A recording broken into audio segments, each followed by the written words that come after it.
Hello and good evening to everybody. We want to greet you who are with us today in the International Solidarity event that we especially dedicate today to Grup Yorum member Ibrahim Gökcek, who is in the death fast today for 302 days to demand freedom for the songs, for the culture, and end of concert bans, end of repression against the musicians, and freedom for all the members, end of the trials. And we also commemorate today Helin Bölek, the singer of Grup Yorum, who felt martyred on the 288th day of her death fast. And Mustafa Kocak as well, who demands a fair trial. He's on the death fast today for 287 days. You have heard and read about that a lot. The media starts almost now, very late, to write about it. The international press write about it only after the death of Helen. But what we need to do today and why we want to make this program today, because we need to let our voices hear all over the world. Mustafa and Ibrahim have to live freedom of culture, freedom of Yorum, justice for Mustafa Kocak has to be come in place. And we also greet from here today the people's lawyers who are on the death fast and on hunger strike, as well as Didem Akman and Özgür Karakaya, who are also in death fast to support the other resistors. We want not. I don't want to speak too long in the introduction. Our guests have a lot to say and speak very in details. So that's why I want to also introduce to you who is today with us in the program. There are activists of the International Solidarity Campaign from Austria, that's me also, from Italy, from Russia, the lawyer of Mustafa Kocak and Grup Yorum, Ms. Berak Çağla from the People's Lawyer's Office, then also Gehörwäsche, the music group from Germany, as well as from Germany, Nicolas Michea, a Chilean musician, and also Marjorie Porlotti and Manu Pere, the Marxist Dream Pop Orchestra from France, and Grup Yorum, of course. After a short call for solidarity, a short video about it, I give the stage also to Grup Yorum to make its introduction.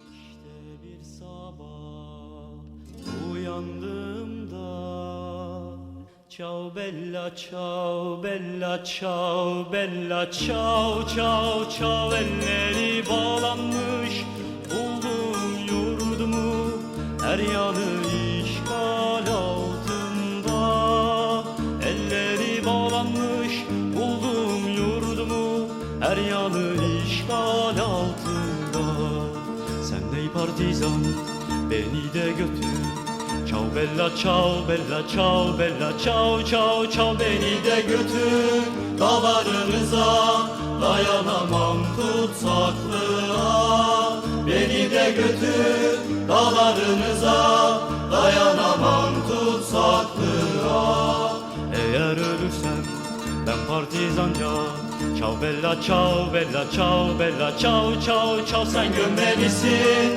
ellerinle beni ellerinle toprağıma sen gömmelisin ellerinle beni ellerinle toprağıma güneş doğacak açacak çiçek ciao bella ciao bella ciao bella ciao ciao ciao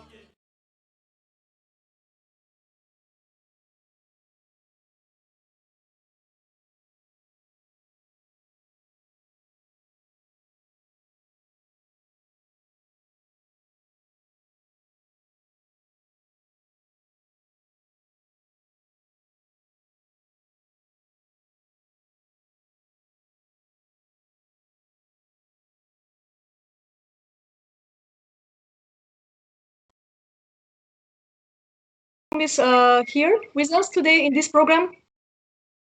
Their speech in the beginning, and also have a song prepared for us in the beginning as well. So I give the word to. We also greet everybody who is watching us. Hello to everyone.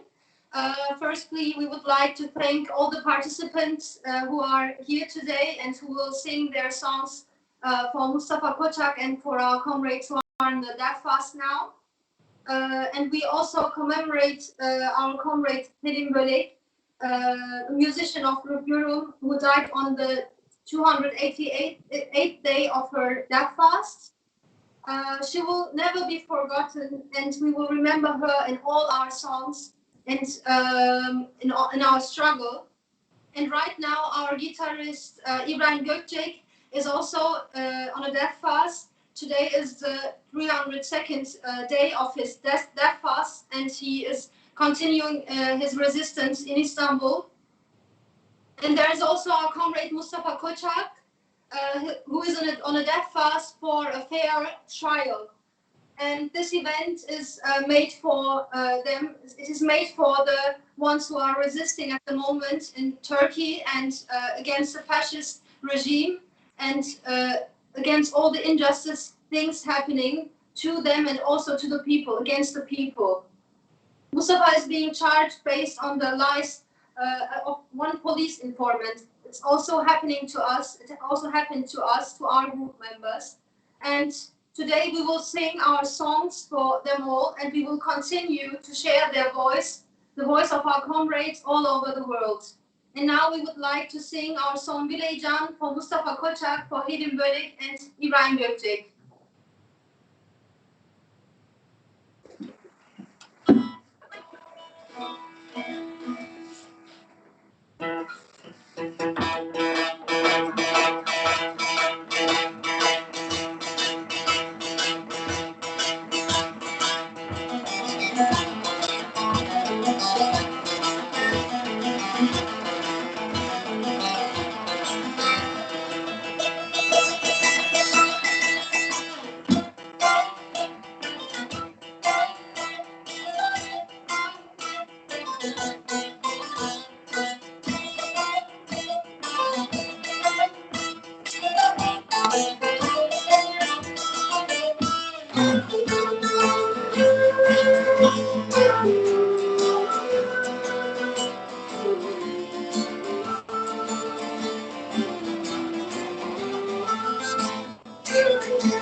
Yes, my microphone was not on. Hello again. Thank Grup Yorum for the nice song. Now we have in the program another very nice song. It's written by Helin and Ibrahim. It's their composition. And this song is new, published, and we play it now. Bak içimde hala umut var. This video clip we want to play now for Helin. Herkese yürek dolusu merhabalar. Ben İbrahim Gökcek. Bu kara günlerin geçeceğine inanıyorum. Onun için ben olması gerekeni yapıyorum. Olması gerektiği gibi değilim. O meydanlarda yine büyük konserleri yapacağız. Hepinizi çok seviyorum.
Hapis olsak tutsak olsak ne yazar, ne yazar, ne yazar.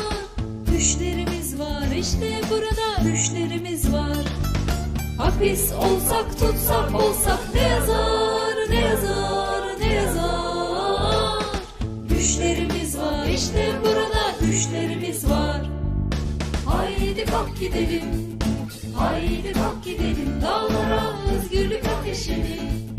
Ekelim dört bir yana. Haydi kalk gidelim. Haydi kalk gidelim okullara özgürlük ateşini. Yayalım sınıflara. Haydi kalk gidelim. Haydi kalk gidelim mahalleye özgürlük ateşini. Yakalım caddelerde. %20'nin altına inmemesi beklenir.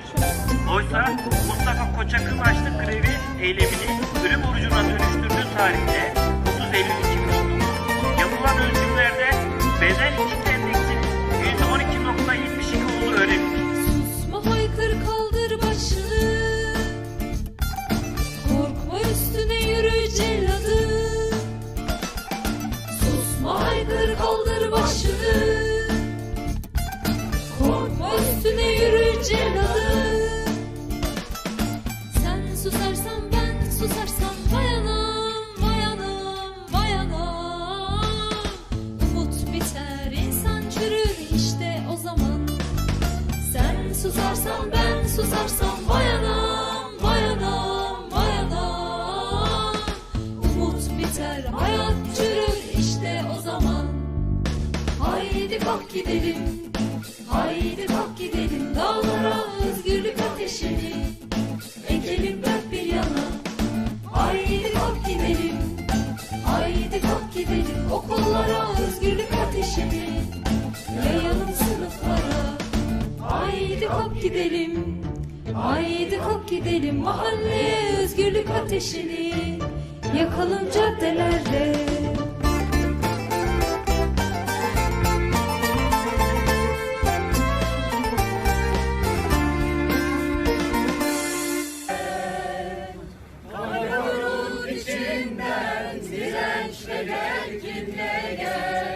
Gel gülüm gel, gel gülüm gel, hey! Gel geceler çatlasın, gel şafaklar tutuşsun, bizim olsun.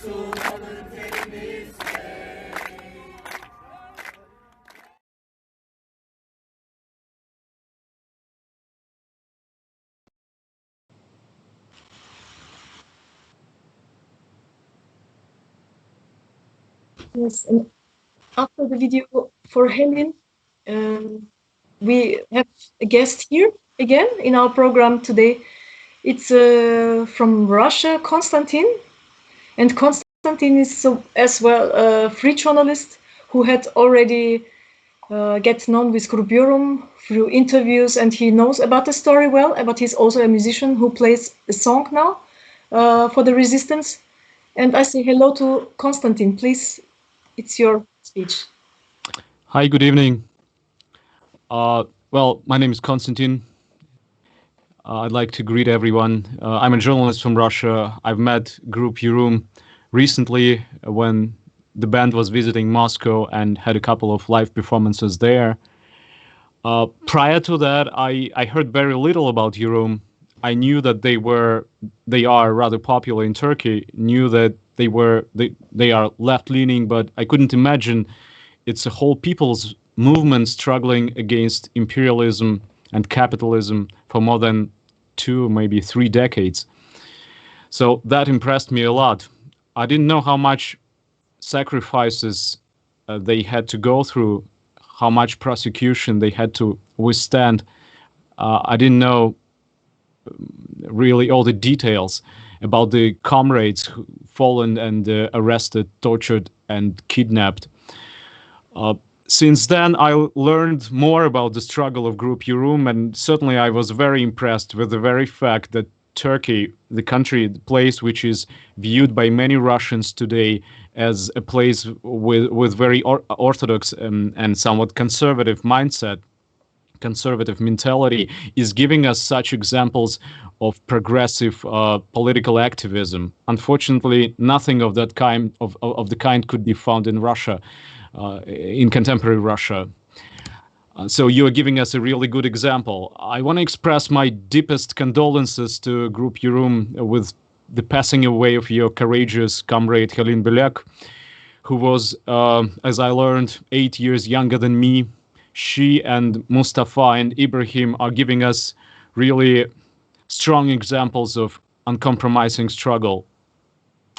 You can watch the interview with Yorum on my YouTube channel. So far, unfortunately, it's only in Russian. I hope it's going to be translated. Maybe it is already translated. It was recorded when Helin was alive.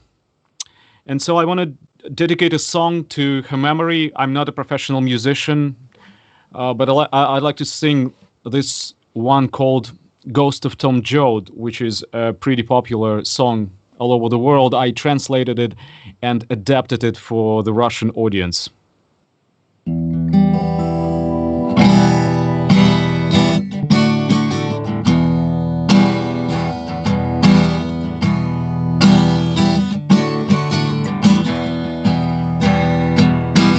Люди придут по рельсам вперед,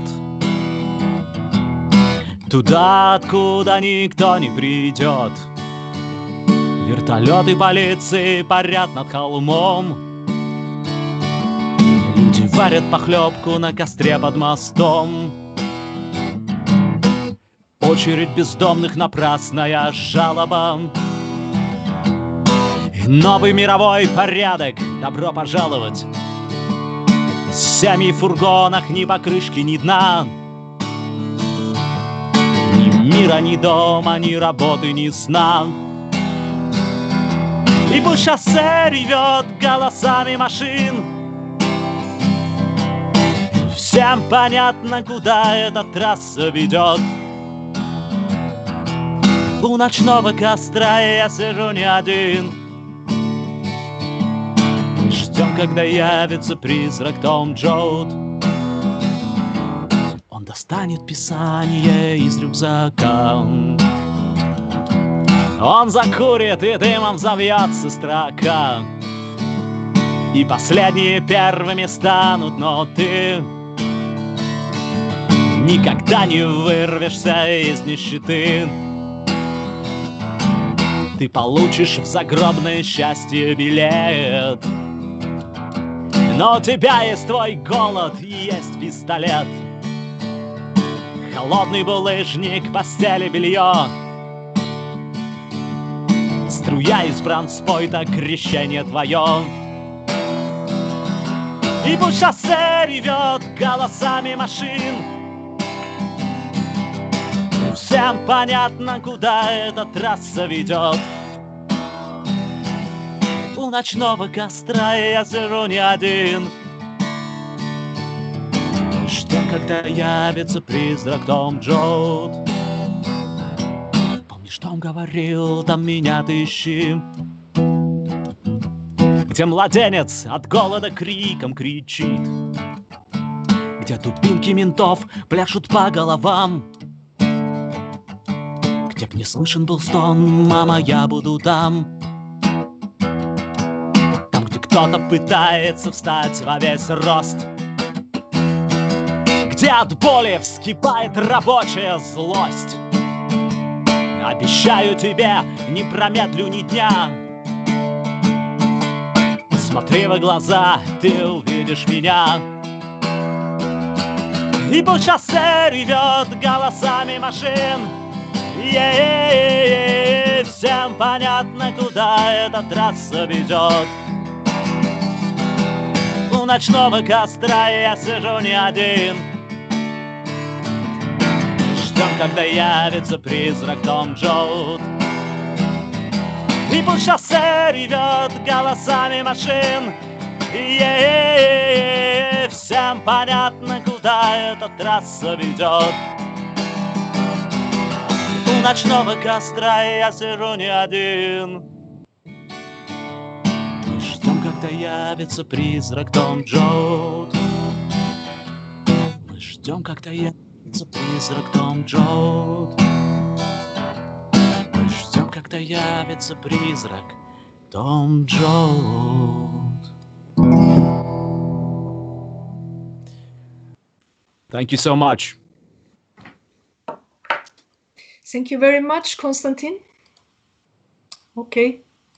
Well, this was the part. We say you have to say something. You want to say something more? I just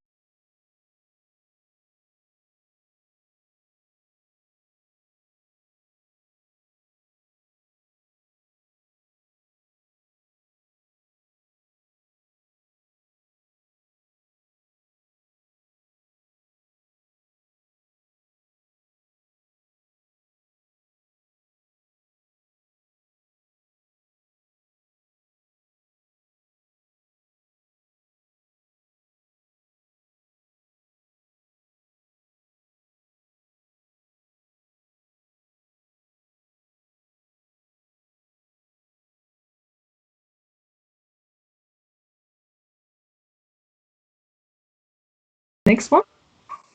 Thanks a lot. Okay. In the meantime, well, we want also to make a short comment here. As we said before, for a long time there was a big silence about. There was a big silence about. Okay. Yes, I guess I can continue. There was a big silence about this case, unfortunately. Friends, families, and many people who love Grup Yorum, who are friends with Grup Yorum, they made a long time campaigning and speaking about the hunger strikes and saying in the streets and with every mean, please support us. But there was a big silence about it. It's good that this silence has stopped almost. Today, I want just to make a notice because there is a deputy from Austria, from the Green Party, which is recently sharing the government with another party. Ernst Cicic, Eva Ernst Cicic is the foreign spokesperson from the Green Party in Austria. And today, she gave a press statement to the Austrian press agency, in which she say they share also the call from the Amnesty International, which actually until today we waited also very long. There's a little critics also to the human rights organization, but we are happy now that at least we come to the right point that people are now, also the deputies, more deputies are calling for the freedom and for the justice here. So the Green Party also, Eva Ernst Cicic is here to watch us. She's participating, not live, but she's also part of this program. Hello, and thank you very much that you gave today this press statement. It's important. please stay also with this solidarity and help us to make more noise. Thank you. Now we want to introduce the next guest, which is from France, from the Solidarity Campaign France, also but musicians, Marjorie Polotti and Manu Peyret. They are, the name is the March's Dream Pop Orchestra. And they are here also to perform and to make a little statement for Grup Yorum.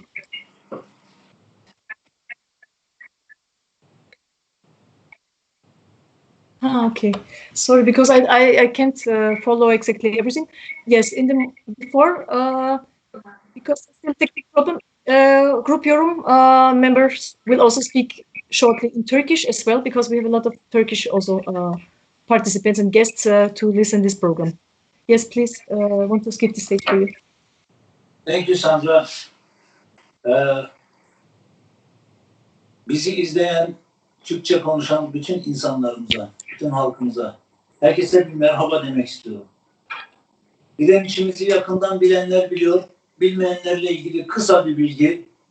Evet, 17 Mayıs 2019'dan itibaren başlattığımız bir direnişimiz var.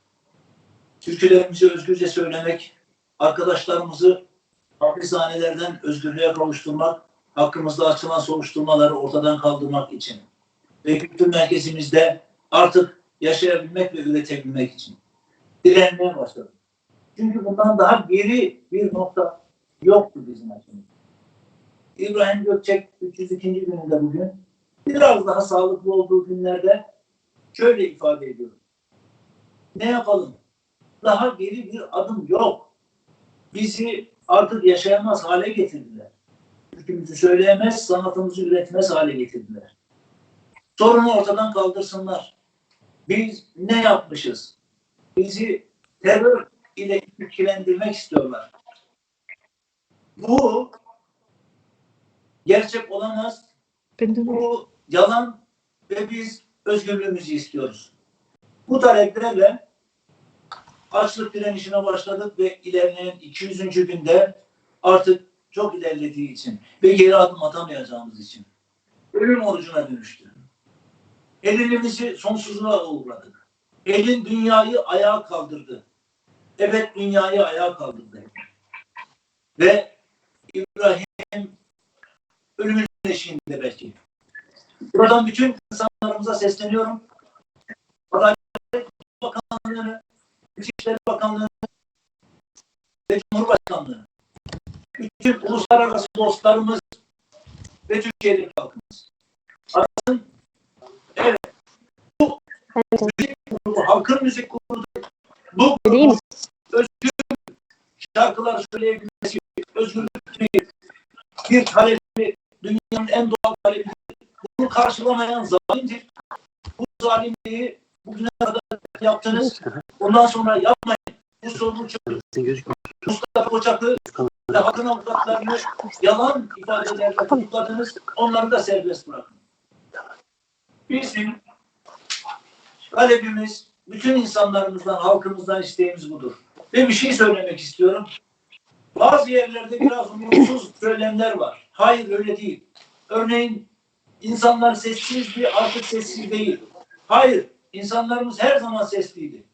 Sessizlik hükümette, sessizlik devlette. Onu kendi seslerimizle artık sessiz olmaktan çıkaracağız ve bu soruna mutlaka bir çözüm getirecekler. İbrahim'in söylediği gibi öyle ya da böyle ama mutlaka biz kazanacağız. Herkese teşekkür ediyorum. Thank you. Teşekkür ediyoruz. Sevgili yorum arkadaşımız. Evet, şimdi Fransa'dan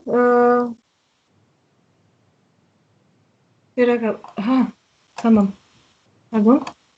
Evet, hoş geldiniz. Berak abla, evet, kısa bir anlatım yapacağım İngilizce. Zaten biz tercüme edeceğiz. Görüyorsunuz değil mi? Yes. Evet. Well,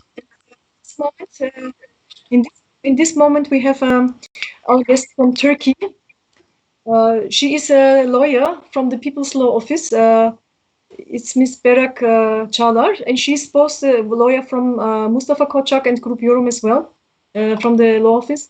She knows about the case actually, so we let her speak about it to explain us how the situation of Mustafa is, why he is in jail, why he's resisting, and all these kind of things. I will make this. We will speak in Turkish and English at the same time. We try to translate it. Hoş geldiniz Berak abla. Merhaba, hoş bulduk. Evet. Bugün siz Türkiye adına, Türkiye'deki Halkın Hukuk Bürosu avukatları adına konuşuyorsunuz. Hem avukatlarınız direnişte, hapishanede tutukludur. Hem müvekkilleriniz ölüm orucunda. Mustafa Kocak üzerinde konuşmak istiyoruz bugün özellikle. Öncelikle teşekkür ediyoruz bu yoğun süreçte siz de katılma fırsat bulduğunuz için. Röportaj yapacağımız kısa anlatabilir misiniz? Mustafa Kocak hakkında kısa bilgi verebilir misiniz? Bir de arada tercüme için kısa cümlelerle bir zahmet. Merhaba, ben teşekkür ederim. Böyle bir yayına beni de davet ettiğiniz için Halkın Hukuk Bürosu adına. Mustafa Kocak 28 yaşında. Şu an kendisine ömür boyu hapis cezası verilmiş. Yani ölünceye kadar hapisten çıkmama, ağırlaştırılmış müebbet hapis cezası, artı 42 yıl daha hapis cezası verilmiş bir genç.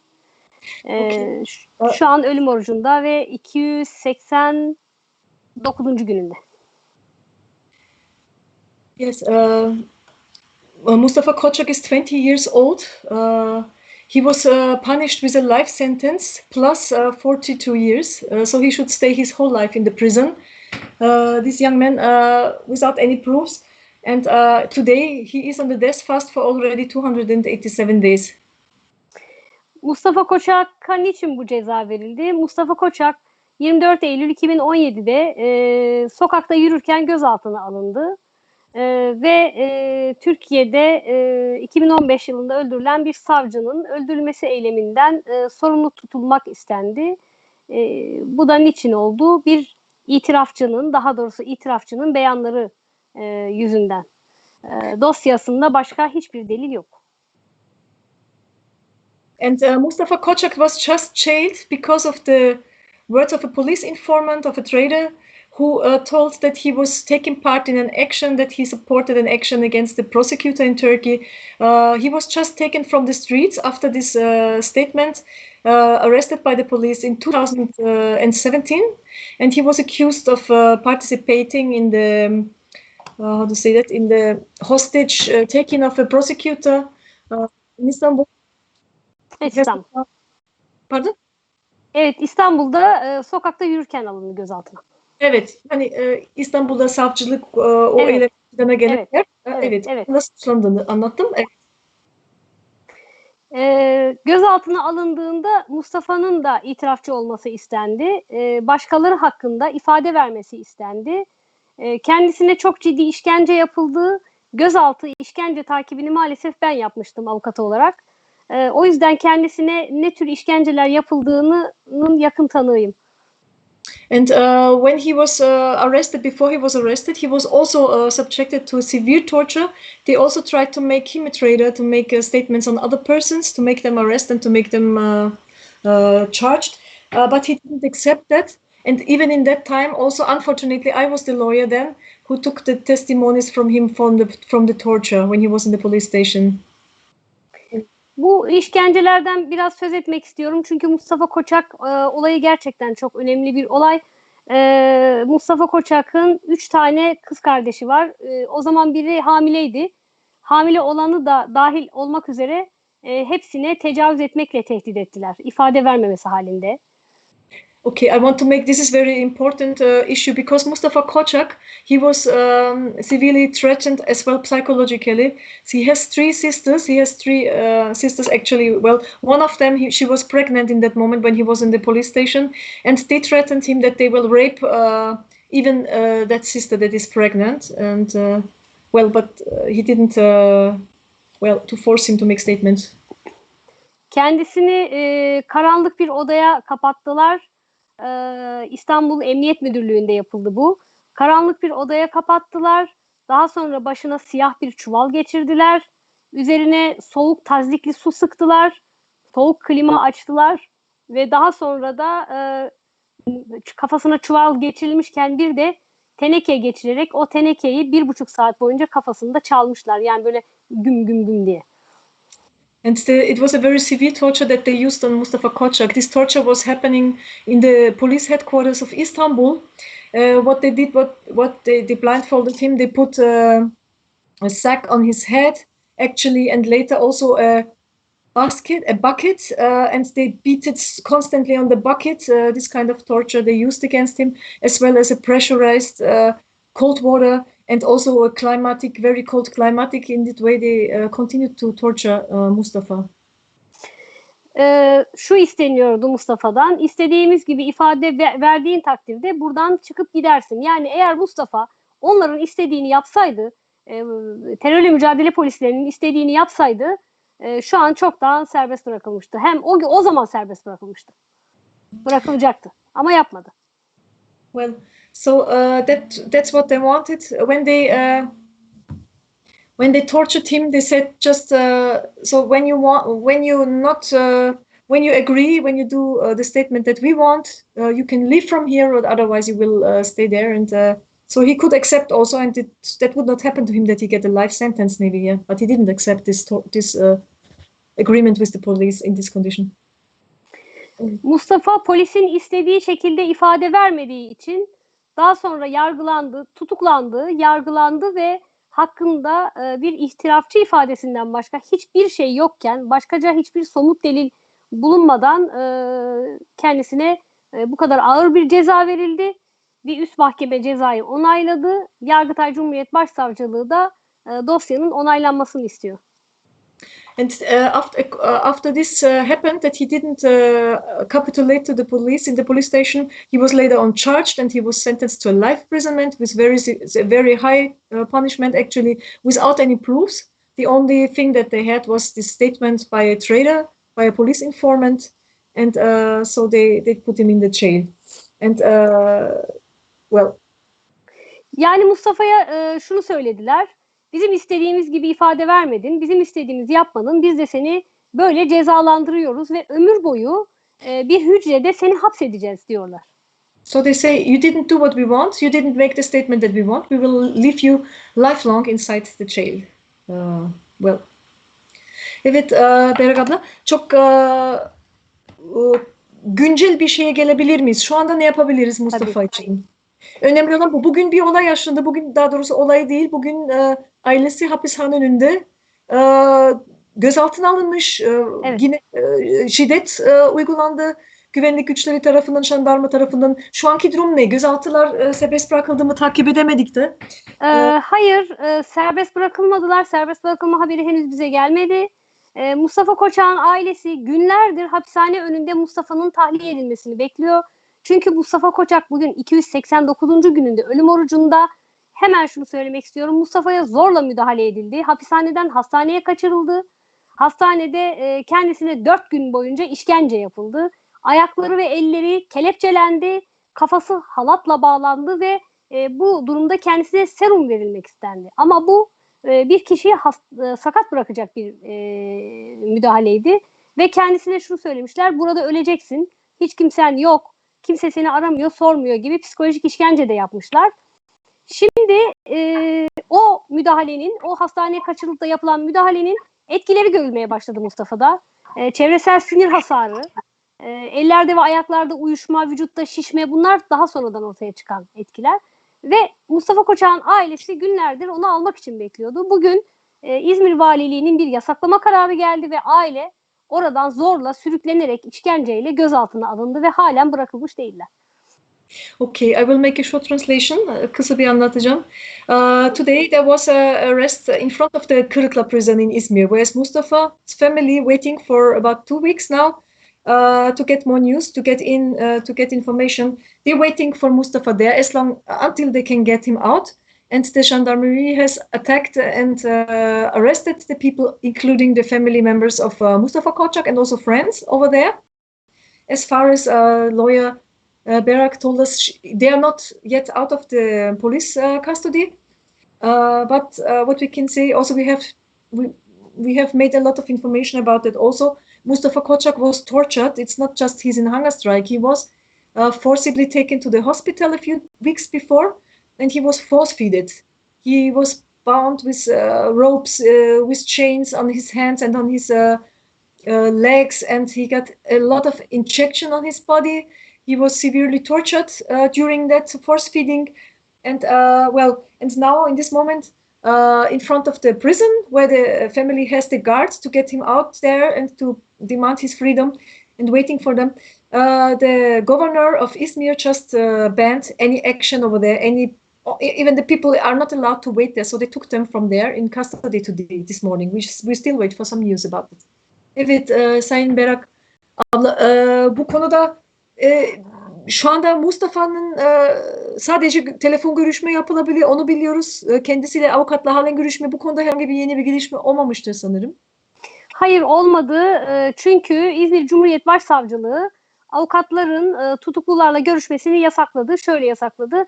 Koronavirüsünden kaynaklı olarak hapishanelere avukatların girmesini istemiyor. Ama Mustafa'nın durumu çok özel. Yalnızca ailesiyle telefonda görüşebiliyor Mustafa ve biz Mustafa'yı göremediğimiz için durumuyla ilgili de bilgi edinemiyoruz. Ama ben buradan şunu söylemek istiyorum. Bütün uluslararası kuruluşlara, hukuk kurumlarına, demokratik kurumların hepsine şunu söylemek istiyorum. Herkesin Adalet Bakanlığı'nı araması gerekiyor. Türkiye Adalet Bakanlığı'nı arayıp Mustafa Kocak'ın hala niçin tahliye edilmediğini, sağlık durumunun kötü olduğunu ve tahliye edilmesi gerektiği yönünde aslında baskı kurulması gerekiyor. Mail atabilirler, faks gönderebilirler, telefon edebilirler. Bunların hepsini yapabilirler. Sadece bunu uluslararası hukuk kurumlarına ya da demokratik kitle örgütlerine de söylemiyorum. Bütün herkese söylüyorum. Yapabilecek herkese. Herkesin elinin altında bir telefon, internet, mail, her şey var. Evet. Bu yapılabilir ve baskı kurulabilir. Evet. Çok teşekkür ederim. Maalesef programımız çok sıkı olduğundan kaynaklı biz çok uzun konuşamıyoruz. Elbette her söylediğiniz şey çok değerli şu anda Mustafa için. Bizim zaten çalışma sürüyor. Tercüme yapacağım. Bu son bir cümle size tabii ki elbette hakkınız olsun. Tercüme yapacağım. Bugün de biz bir hashtag çalışması yapacağız. Buradan herkese çağrı yapacağız. Adalet Bakanlığı, İçişleri Bakanlığı hashtag yollamasına hep ortak bir şekilde. Bizim tarafımızdan teşekkür ediyoruz şu anda. Ben teşekkür ederim. Son bir şey söyleyebilir miyim? Evet. Evet, biliyorum yayınınız çok kısıtlı, çok da konuğunuz var. Ben gelen herkese çok teşekkür ederim ama bu ülke öyle bir ülke ki avukatların adil yargılanma hakkı talebi için, adil yargılanabilmek için ölüm orucuna başladığı bir ülke burası. Avukat Aytaç Ünsal ve avukat Ebru Timtik bugün ölüm orucundalar. Onların sağlıkları da yarın daha tehlikeli bir hale gelecek. Dolayısıyla duyarlılığı arttırmak gerekiyor. Grup Yorum üyesi İbrahim Gökcek hala açlık grevinde. 300'lü günleri aştı. Helin Bölek'i kaybettik biliyorsunuz. Ve bu baskının, üzerimizdeki bu baskının azalması için herkesin harekete geçmesi gerekiyor. Çok teşekkür ediyorum. Biz de teşekkür ederiz. Evet, özellikle avukatlar için. Avukatlara en içten selamlarımızı iletiyoruz. Onlar için de bugün bu program yapıyoruz. Onu da bilsinler. Elbette yani yürekten selamlıyoruz direnişi. Teşekkür ederiz. Ben teşekkür ederim. Buyurun. İyi akşamlar. Kapatmanız gerekecek. Yes, and shortly I want just to say, because it's important, she has to tell us a lot of things from Turkey. Mustafa Kocak, she made a call for us. Everyone should please call the justice minister in Turkey to ask why still they don't leave Mustafa out. As you know, people are left from prison because of Corona.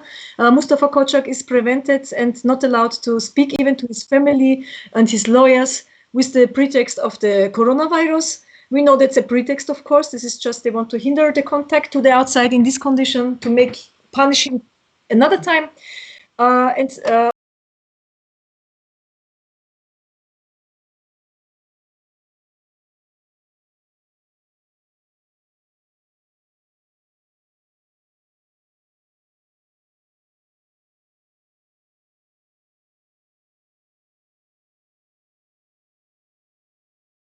About the people's lawyers, they even have to start it with a death fast in Turkey because there's no justice. They want independent jurisdiction in Turkey. Ebru Timtik and Aytaç Ünsal, two of the lawyers of people, of her colleagues from this friend, they are in the death fast in the prison. And 9 of the lawyers of the peoples are in the jail today with a very high sentence. We wanted to greet them also. We greet them today. We have not more time. What is the next in program? I'm a little bit confused. Yes, and well, actually, we want to listen now after this speech from Mustafa Kocak, his own voice. Please listen to the voice of Mustafa Kocak.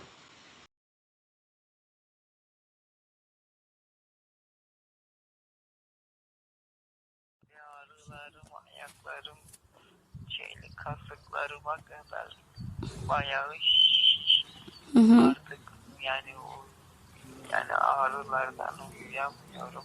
Bir de dokunamıyorum, vücuduma dokununca yanıyorum gibi, her tarafım yanıyor gibi yani. Herkes şunu bilsin yine, evet acılarım, ağrılarım çok fazla artık belki dayanılmaz ama ben sonra kimse bir daha adaletle ilgili bir acı çekmeyeceğim diye ben bütün acıları çekmeye de razıyım. Herkes bunu bilsin. Hiçbir acı yarına kalmasın diye ben hepsini bugün çekerim yani sorun değil, dayanırım. Tırnağımla hepinizi de çok seviyorum.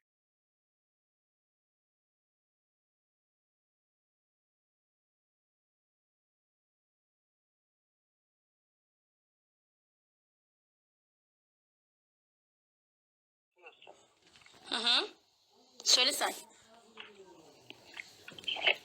Şehitliğinden 2 gün sonra rüyamda gördüm Helin'i. Armutlu'daki direniş evinin arkasında papatya topluyordu gülümseyerek. Papatya gibi topladığı güzellikleri halkımızla paylaşmak, halkına sunmak için bu da bizim gibi direnişteydi. Dişiyle, tırnağıyla. Helin topladığı tüm güzellikleri şehitliğiyle halkına sundu. Ondan biat etmesini, teslim olmasını,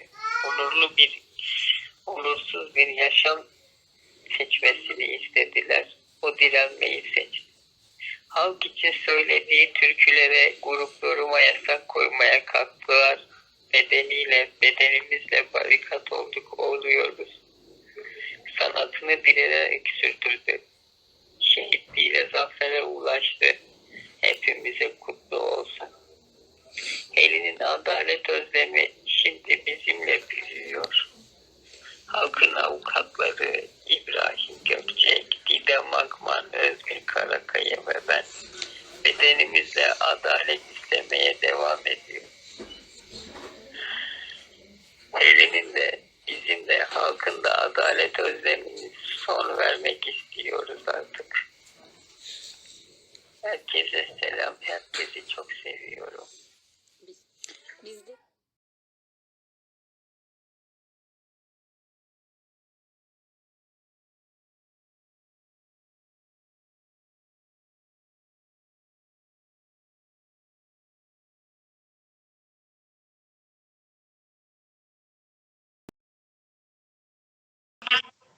Marjorie.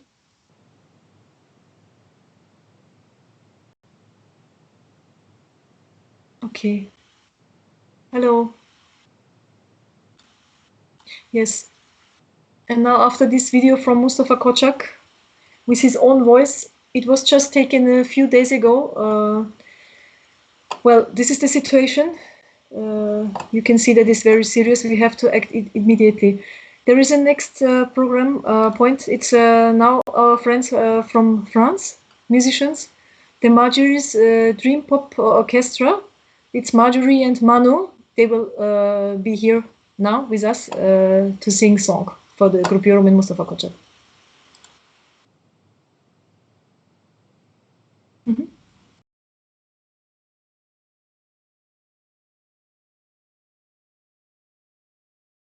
Program is not all together, but it will work. I guess it works good until today, until now. Yes. Are we here?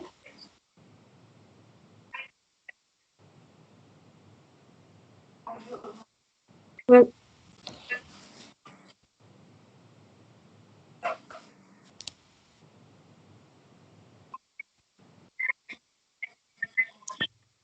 so we take another song from Grup Yorum, if that's possible. Yes. we'll make another song. Maybe you can also introduce what song and what is this song about. Maybe you want to say something about it.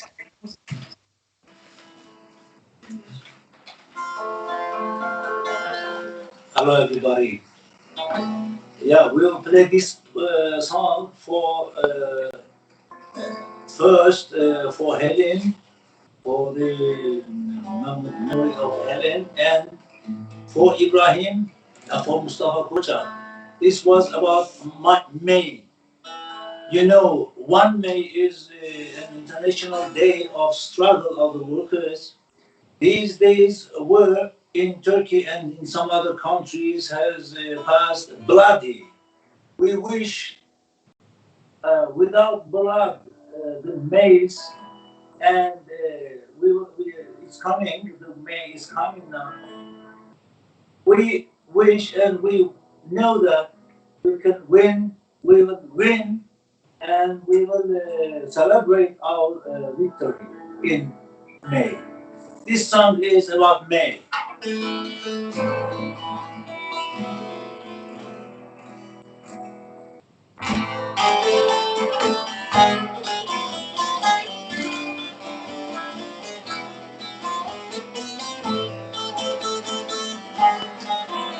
Hallo? Jetzt geht's ja. Hallo.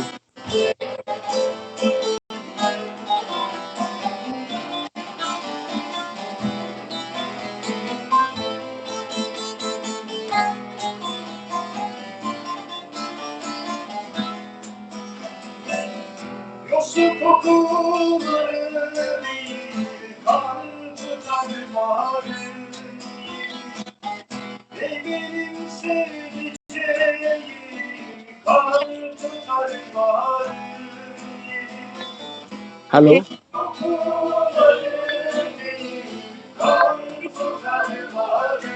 Bist du Sandra? Ja, kann ich reden? Kannst du mich hören? Okay. Uzamış boyum boyunca karanfilli kokulu bir elinde yiyecek mendili omuz başından vurur. Günlerine mavisinde, düşlerine mavisinde sokağın sesini vurur. Düşen çiçeğin yazını mavisinde, düşlerine mavisinde sokağın sesini vurur. Düşen çiçeğin yazını.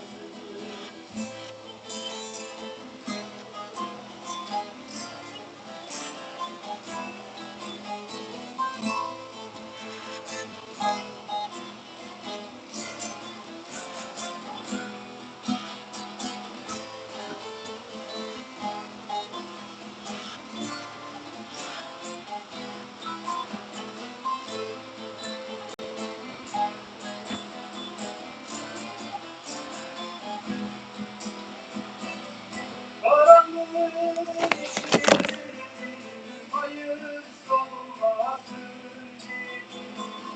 Gece ışık saçanın sevdası ölsün.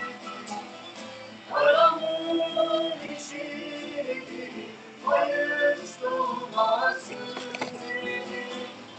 Gece ışık saçanın sevdası ölsün. Uzamış boyum boyunca karanfil bulur bir kuruş. Elinde yiyecek mendili omuz başından vurur. Günlerden mavisinde, düşlerden mavisinde sokağın sesini vurur. Düşen çiçeğin yazını havaya vurmuşsamayız sokağın sesine vurur.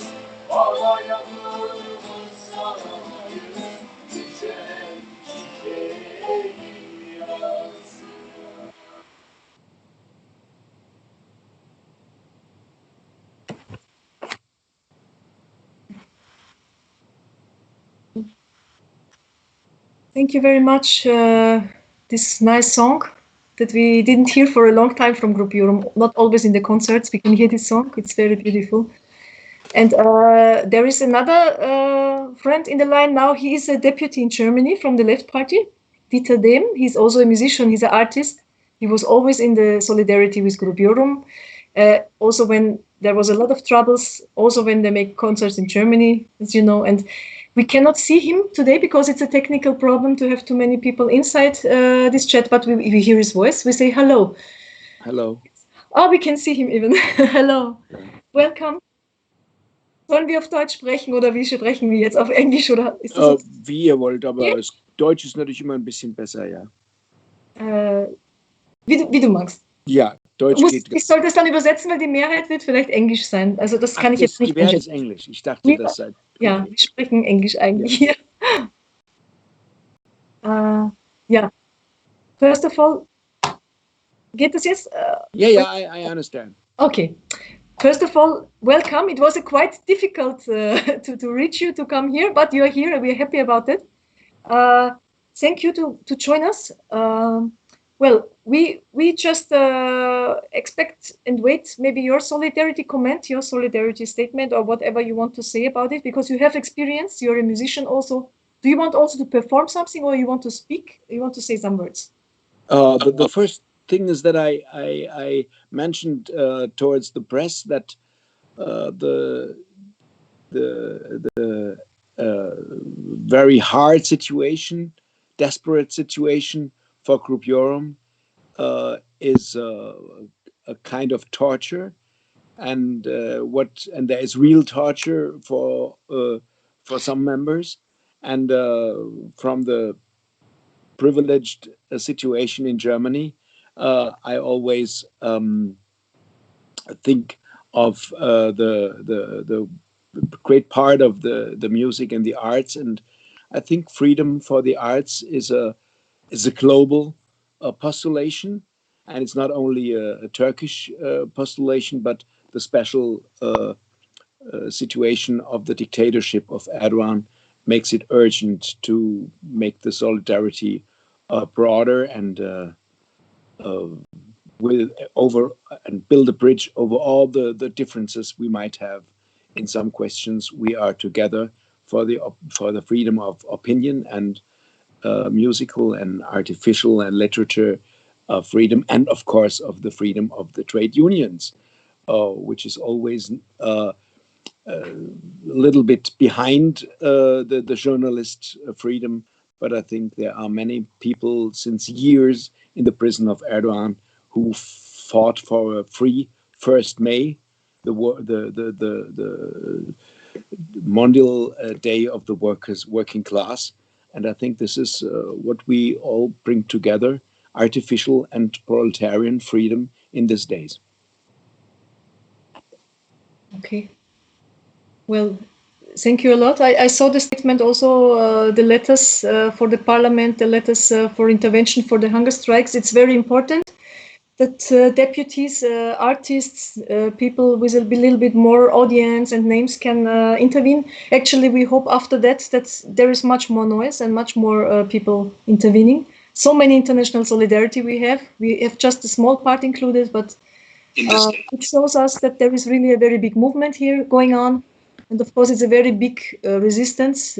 People are ready to give their life only for singing their songs free. It's a very big thing. You cannot imagine everywhere that something like this happen. In these times especially, it's hard for the corona. We know it. That's why it's very great that you also could join us here live. It's very great. And actually, we thank you. Let's go on with this solidarity. We are going to spread it, and we hope that we can get much more friends with us to make an end to this oppression and to get the hunger strike ending with a victory, of course, with the demands fulfilled for them, with that we make him alive. So maybe you also continue with the program. You stay not inside now in this live chat, but continue to follow the program. We make a live, we make a hashtag. Mm-hmm. We need much more people. We have to check out this is now a good moment or not. Maybe we take one more music group from Germany now also. Yes, they're waiting. And And well, so whatever. Thanks a lot for all this. And please be so kind, because we are always together in the special internet portal. It's weltnetz.tv, and there we want to mention this solidarity conference. If you send me the link. Okay, of course, we will do. Okay, thanks very much. Thanks, Itadim, for your participation. See you. Yeah, kann ich? Okay. Yes, we thank Itadim. He's always defending the freedom of arts, and also in Turkey for the human rights. He's always speaking about that. We continue with with other guests from Germany. We are happy today also to comrades from Germany, from the Gehörwäsche, also musicians who are very already. We saw them several times in the solidarity movement with making songs, also from Grup Yorum. And I think today you have also a song for us and a statement. So it's your word. Please. Hello all. Hello. Hello. We hope you can see. And Ulja and Nico, we are workers and members of the German revolutionary band Gehörwäsche. We send our fraternal greetings to Grup Yorum and all of you. Grup Yorum and its members are called terrorists by the fascist Turkish government. But the communist ideal of freedom, revolution, the struggle for liberation are not crimes. They are necessary to make an end to imperialism, to exploitation, to oppression, war, crisis.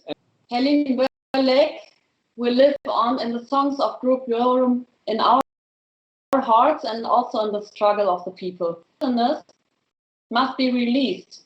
Freedom for Mustafa Kocak. Let's strengthen our common struggle for socialism. Let us work even closer together. Let us together protect and strengthen the power of the living. Long live international solidarity. We will not be kids.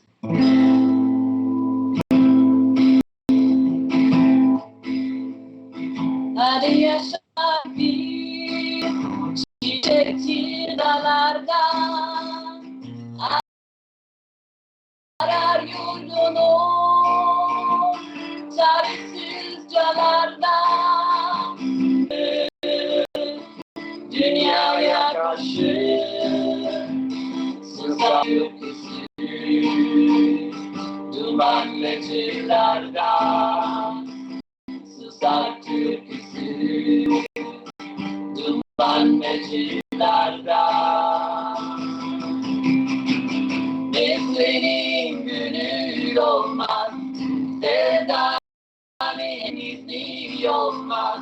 Sevdaya yasak koyanın günleri olmaz oy. Mesleğin günü olmaz, sevdanın izni olmaz.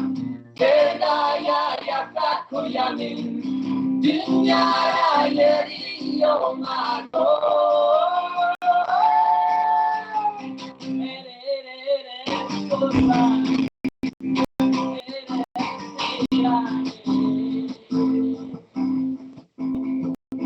Nezikir derler, nereler taşkını, yolar yorgunu, yokuşlar taşkını, direnir düşmana, zaten taşkını, zindanda düşmanı. Zindanda düşmanı, direnç şaşkını. Mesleğin günü olmaz, sevdanın izni olmaz. Sevdaya yasak koyanın dünyaya yeri olmaz oy. Mesleğin günü olmaz, sevdanın izni olmaz. Sevdaya yasak koyanın Yanim dünyaya geliyor.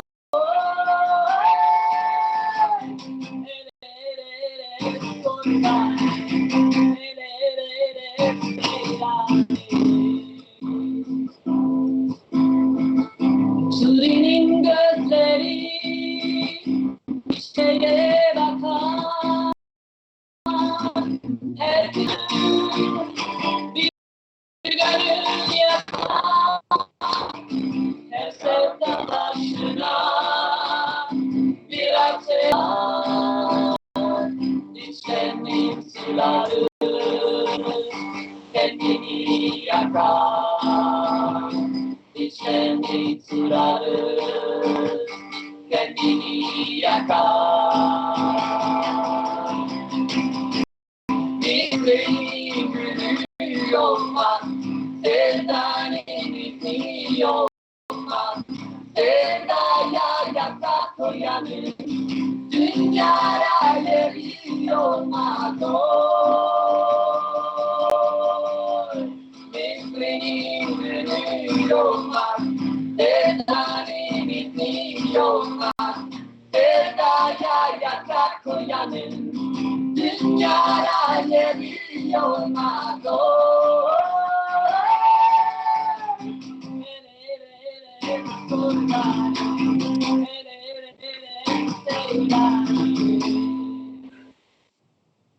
Vielen herzlichen Dank, beste Grüße, our best greetings, bye bye, ciao. Ciao. Vielen Dank, Gehörwäsche, vielen Dank, Nico und ja, William. der Genossin.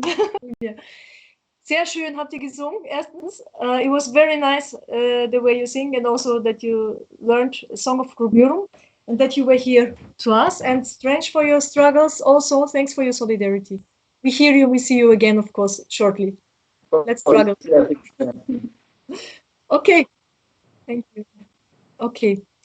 Now we have as a next program, the one which is very important one is our hashtag action. We hope we are many now because the hashtag is one of the most important things that we have. The hashtag that we want, please now, I hope it will come to the screen in this moment. So we ask you to share the live stream now on your social media. Please share the live stream with the following hashtags that we give. I hope it's already done.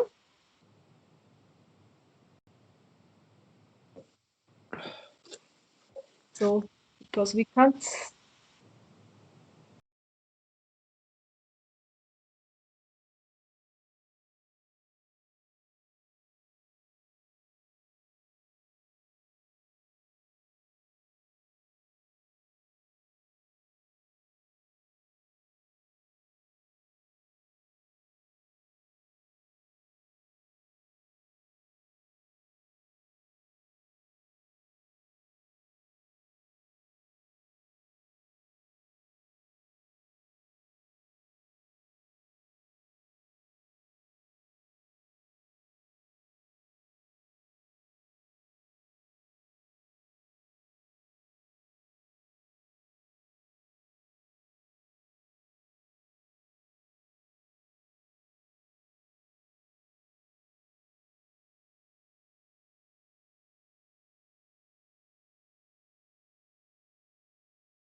Are online.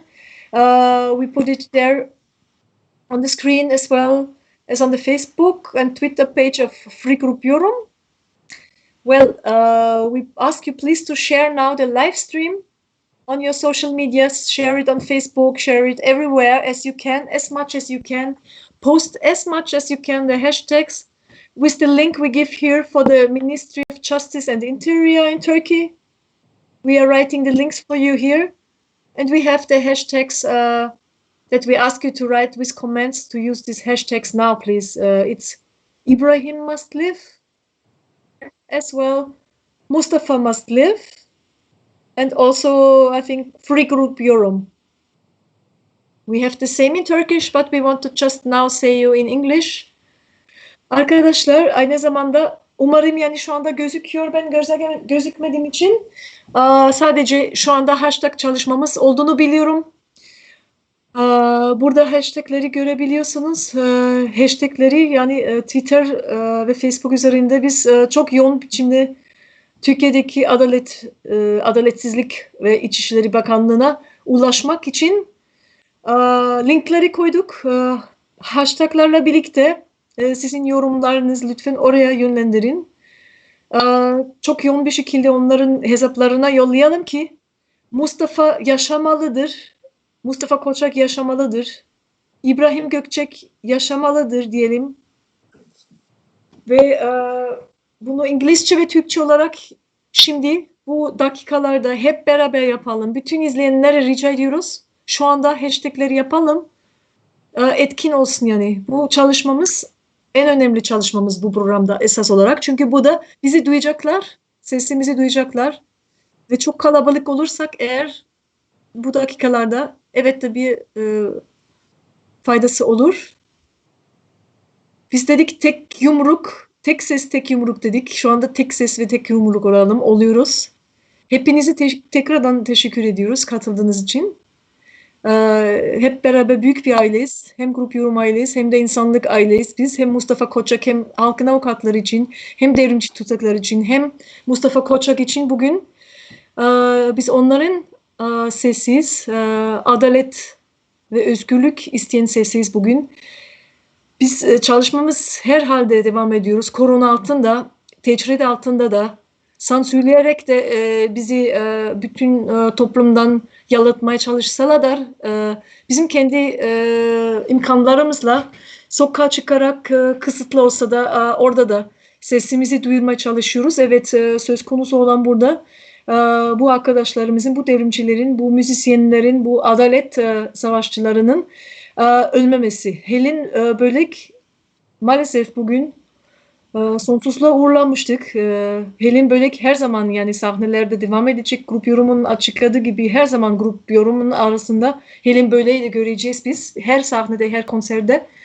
Helin Bölek son ana kadar, son nefesine kadar bu umutla doluydu. Evet, keşke görebilseydi. Biz kesinlikle biz göreceğiz bu zaferi. Biz kesinlikle göreceğiz sonunda zaferi. İbrahim Gökcek ve Mustafa da görmelidir. Lütfen hashtaglerimizi paylaşalım. Adalet Bakanlığı, İçişleri Bakanlığı'na yorumlarınızla birlikte Grup Yorum yaşamalı, Grup Yorumla özgürlük. Mustafa Kocak yaşamalıdır. İbrahim Gökcek yaşamalıdır hashtaglarla hemen her taraftan yazın, çizin. Hemen her tarafta yollayın, paylaşın. Bizim canlı yayınımızı paylaşın. Herkes görebilmeli. Programımız gerçekten yani dünyanın dört bir yanından katılan arkadaşlarımızla, dostlarımızla, duyarlı insanlarımızla, sanatçılarla şu anda sunuyoruz ve bir araya geldik. Sizin de gelmeniz çok önemli, çok güzel oldu. Evet, yeni katılan arkadaşımız oldu. O da konuşacak, kendi çalışmaları anlatacak, dayanışma ilkesindeki örneklerle. Ama bir kez daha bu İngilizce anons yapayım da yoğun şimdi bir şey yapalım çalışma. Please, once again, we ask you in the meantime, send these hashtags that we announced here. Mustafa Kocak must live. Ibrahim Gökcek must live. We just shared that on our Facebook and Twitter accounts. We shared that here. Please make this, because this makes us visible. This makes us noise to the oppressors who want to kill Mustafa and Ibrahim. We don't allow them to kill them. We are one big family. We are one great family. We are here together, and it's a great feeling that you are all here. And we have all our comrades here from the different countries, from Russia till Italy, Bulgaria, and Germany, and Russia, And from all the countries, also Grup Yorum is here with us today. The lawyer from Mustafa Kocak from Turkey was here with us. Please send the hashtags, send your comments with the hashtags in all your accounts and share our stream. So this was it. And we have already put it to copy it and to paste it and to make it easy for you. Please, let's make a good effort, make a good result from this. In the end, we can be happy. Now, well, we want that our next comrade guest from the International Solidarity Campaign from Italy. I hope it's now time. Yeah, hello, Sandra. Yeah, it's here. Hello. Welcome, Valentina. Hoş geldin. Welcome. You are Hi, you are from I Italy. came from Italy. Yes, it's great that you're here. Italy is one of the countries with one of the most solidarity, despite of the very terrible situation they face in the Corona period. But still, the people didn't forget to share solidarity with other people, and they do it very great with Mustafa, with Grup Yorum. They are all great people, and you have the honor to express a little bit about this solidarity and to show us some material. So, Valentina, it's your turn. We send also greetings to Banda Bazotti, who is not here, but Banda Bazotti also always shared the stage and make songs with Grup Yorum and video. We can see that now. Valentina, it's your turn. Thank you, Sandra. I'm happy to be here with you and to represent the Italian people, of course. In these last months, very big solidarity rise up not only from music bands as Banda Basotti and others, that there are a lot, of course, but also huge solidarity start rising from common people. And various voices have been heard from the first moment among our Italian comrades to make sure that the just demands of Grup Yorum and Mustafa Kocak are accepted. We have gone on hunger strikes several times in these last months in solidarity to unite our voices with the demands of Grup Yorum and Mustafa Kocak.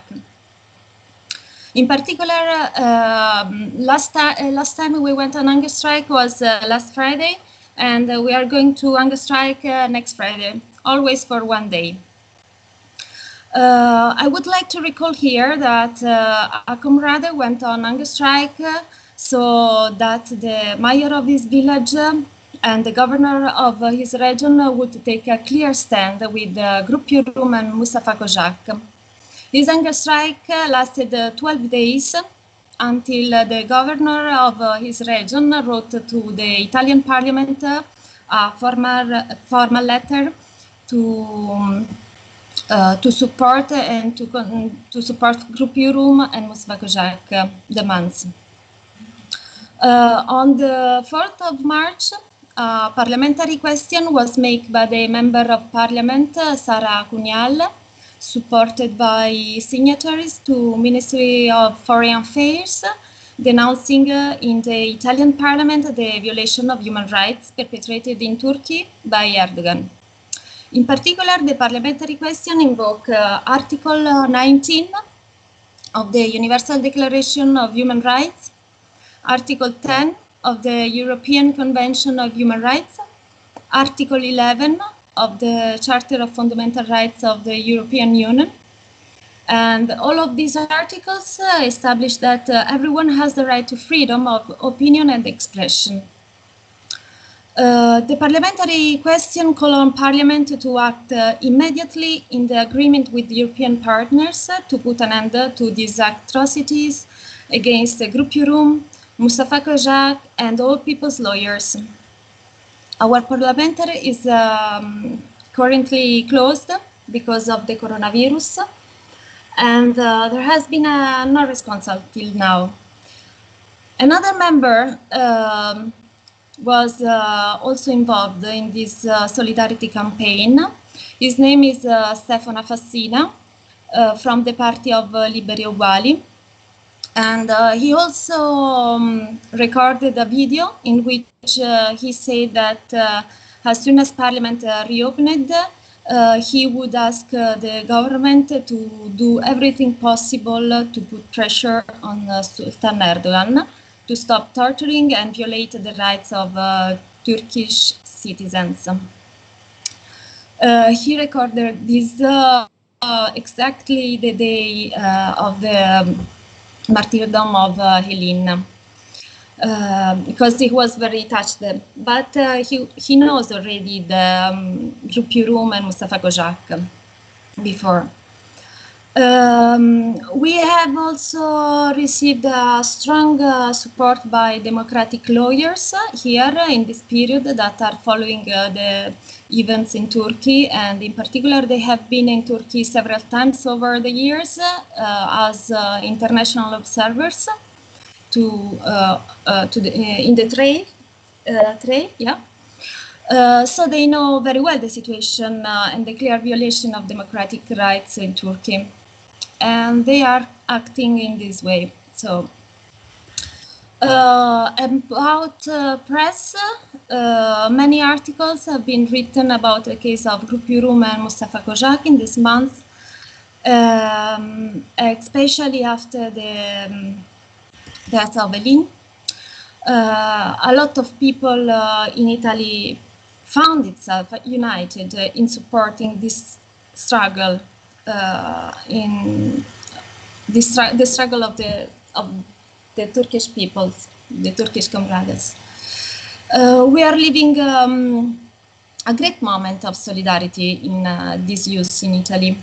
Denouncing the repression against students, artists, lawyers, workers, communist militants in Turkey. And we are very upset because we think that also all these violations couldn't be possible without the complicity of European Union, USA, and NATO. It's because of this complicity that it's important that the peoples rise up together to ask for an answer. After Helin Bölek became a martyr, dozens of messages and gestures of solidarity fill the social media and also mainstream. The mainstream usually was always very silent on these uses, but began to write and speak about the struggle of the Turkish peoples. Today, of course, after the Helin's martyrdom, we have more strength and more courage than before. So we want to take the testimony that Helin has given us, and we will carry on with Turkish comrades this fight for human rights, for life, for the Turkish people, and for all the peoples oppressed by imperialism and coercive system that grips us. So we want justice, and we will continue to fight for it until Grup Yorum will be free to sing, and Mustafa Kocak will have a fair trial. Thank you. Now we will see a short clip in which we collected most of the testimonies of solidarity until now in Italy, but they are not all, unfortunately, because they are continuing to arrive. There are only photos, and the hashtag is because it's continuing, break the silence, so we can see the video. Thank you. Thank you, Valentin.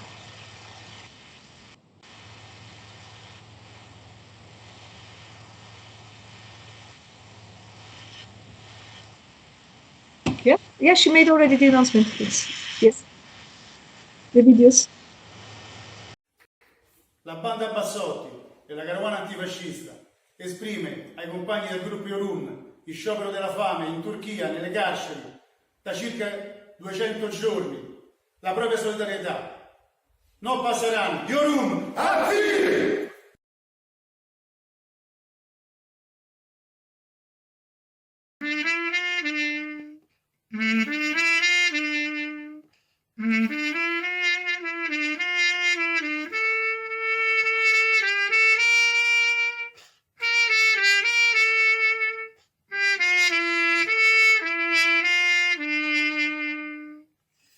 Grup Yorum, sempre con voi.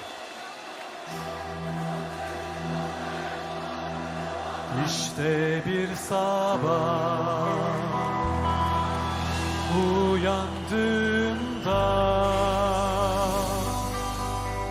ciao bella, ciao bella, ciao bella, ciao ciao ciao. Elleri bağlanmış buldum yurdumu, her yanı işgal altında. Elleri bağlanmış buldum yurdumu, her yanı işgal altında. Sen ey partizan, elinde gözüm, çal bella, çal bella, çal bella, çal çal çal. Beni de gözüm, dağları kısa, dayanamam tutsaklığa.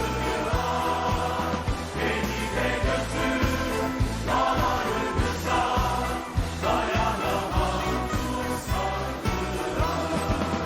Eğer ölürsem ben partizanca, çal bella, çal bella, çal bella, çal çal çal. Sen gömmelisin ellerinle toprağına. Sen gömmelisin ellerinle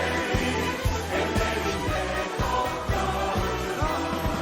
Güneş doğacak, açacak çiçek, çal bella, çal bella, çal bella, çal çal çal. Elinde şenler diyecek merhaba, merhaba ey güzel çiçek.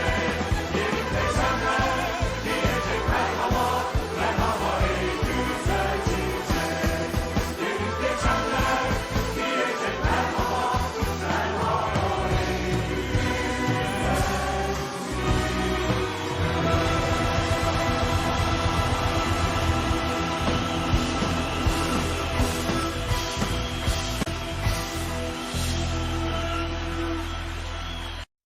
El pueblo unido jamás será vencido.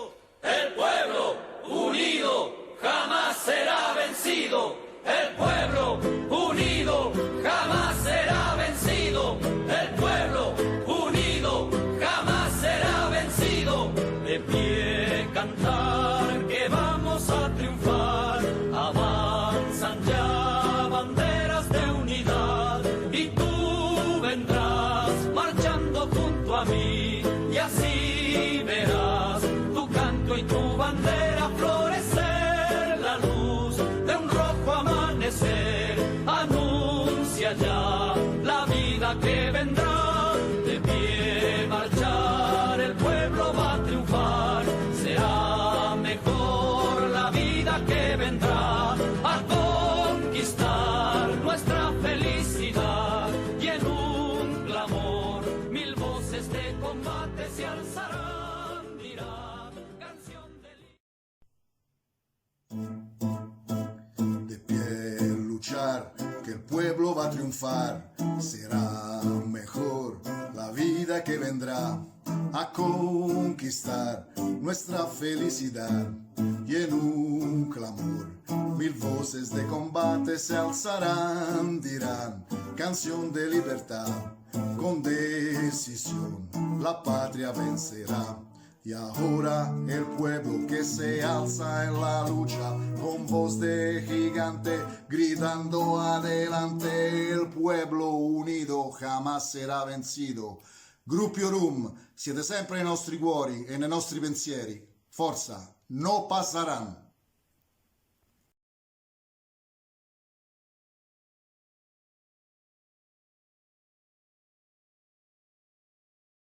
Then it's finished. So I also want to say something about Banda Bassotti, that they would have loved to be here tonight with us, but unfortunately due to various problems they couldn't be here physically on streaming. even though they are always with Grup Yorum, supporting with Grup Yorum and Mustafa Kocak, and they have got a very important part on this solidarity movement that it's going on in Italy.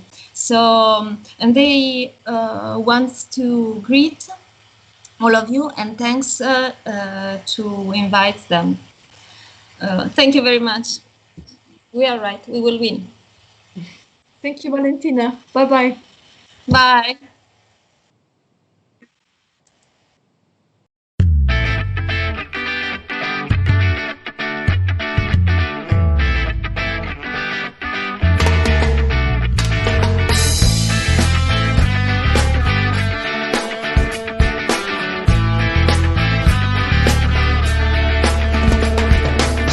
Forse ce la farai a incontrare un altro futuro, le speranze di guai sulle navi da Istanbul, l'occhio della TV ce li sbarca dentro casa, calpestati ed odiati, non sono belli come te, grande fratello diecelo. Queste urla dietro le sbarre è la voce degli eroi, loro sono nostri fratelli, è la voce degli operai, come noi, come noi. El pueblo unido jamás será vencido. Grup Yorum, siete sempre nei nostri cuori e nei nostri pensieri. Forza, no pasarán.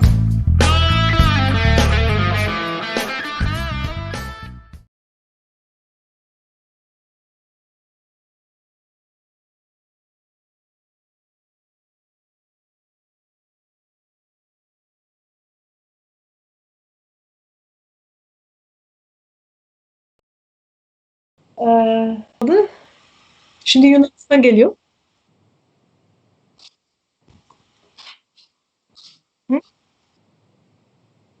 Genau, kurz. Yeah.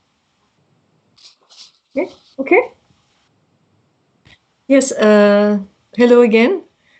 We thank to Italy, to the big solidarity of Banda Bassotti, of all the Italian comrades of the international solidarity movement. You are great. Continue to be like that. No pasaran, and we thank you for this. It was not Italian, it was Spanish, but however, we greet you again, especially, and all the people who are in solidarity with us, who continue to watch us, and please stay online. We have very good more parts and music and contributions from other comrades in other countries. The next one is from Greece. In Greece, there is a very strong solidarity movement as well. It's a very strong solidarity always, historically, though the government is in the moment not the one that is really on our side. Recently, there were also people arrested, revolutionaries from Turkey, and always again and again, we can see that there is a collaboration with Turkey. But we want now to introduce you to the comrades from the anti-imperialist front. They have sent us a solidarity video because they can't be here also today. And also from Group Vida in solidarity with Grup Yorum, a Greek song.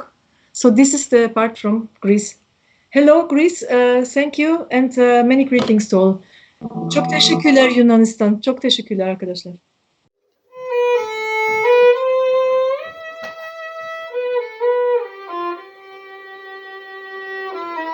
Today, it's taking place International Solidarity Concert in Internet for Grup Yorum Mustafa Kocak and the Death Faster comrades in Turkey.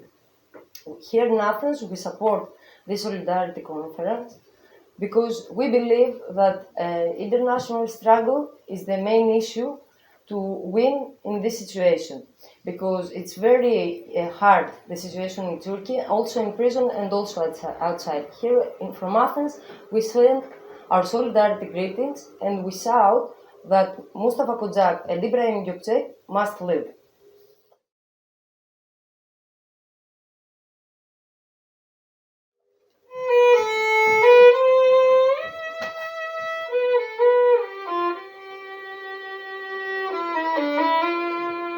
Uyu devrimin kızıl kardeşi. Üzülme, gözlerimiz biraz sık kızardı diye. Ağlamaktan değil, öfkeden ve gece nöbetlerinden, ilk siperin gece nöbetlerinden, yani hep senin olduğun yerden, yani senin düştüğün yerden.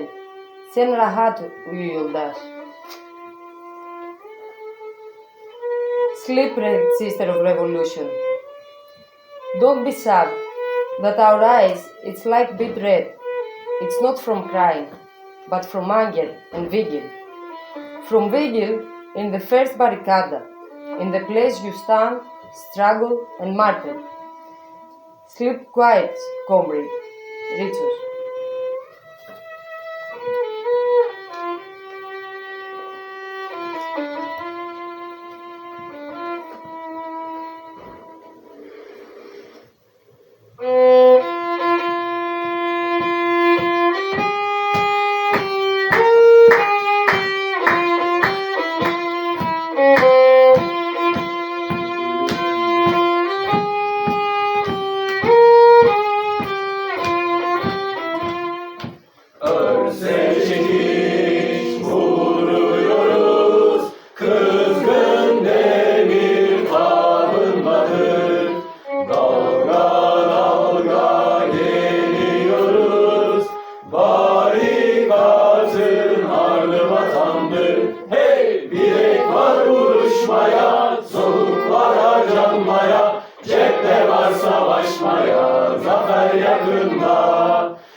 Taşların kucaklarımızda bizlere öğrettiğin kavgamız büyüyor omuzlarımızda büyüyor. Bizlere öğrettiğin kavgamız büyüyor omuzlarımızda.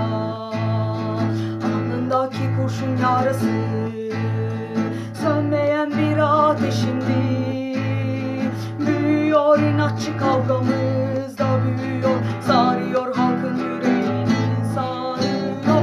Büyüyor inatçı kavgamız da büyüyor. Sarıyor halkın yüreğini. Zapt ettiğimiz alanlara sesini taşıyacağız. Kanımızla yazıyoruz tarihi. Haklıyız, kazanacağız. Haklıyız, kanımızla yazıyoruz tarihi.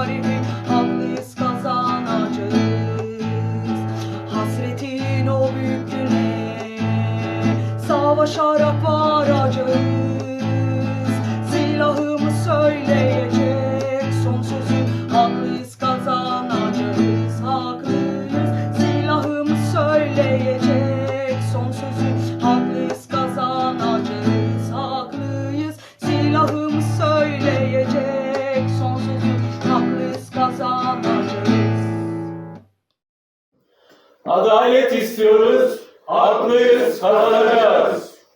Να γίνουν άμεσα δεκτά τα αιτήματα των απεργών πείνας μέχρι θανάτου.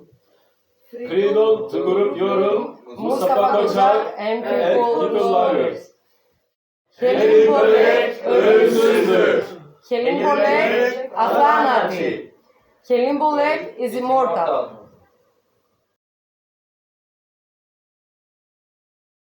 Στην πόλη μέσα φύτρωσε σε σένα Ισταμπούλ το όμορφο λουλούδι Χελίν. Ποτίστε το συντρόφι γερά για να ανθίσει την μίζερη ζωή μας λουλούδια να γιομίσει. Τα όπλα, το κορμί της και η μουσική κι η πίστη στην υπόθεση και η κόκκινη αυγή. Το όμορφο τραγούδι σου αθάνατη Χελίν τα ακούσαμε στην Αίγινα και στο Ιτζεδί.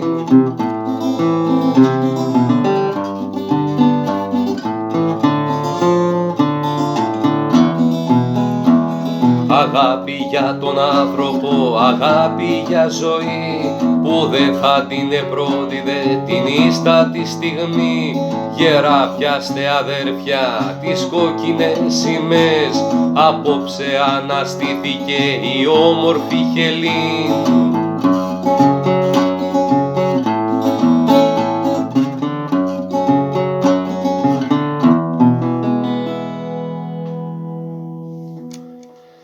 Είμαι ο Αργύρης από το περιοδικό Βίδα και το ProLet Connect Blogspot.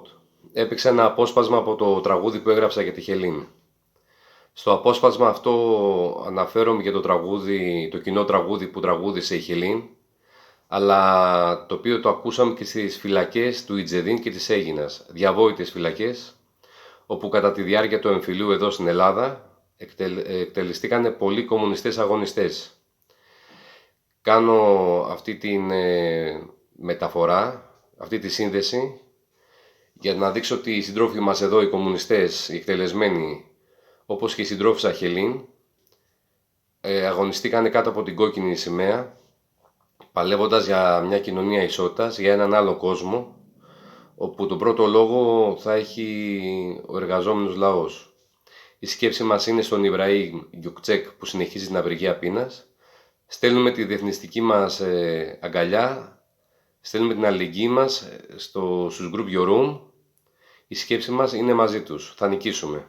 Καλή συνέχεια και καλή δύναμη.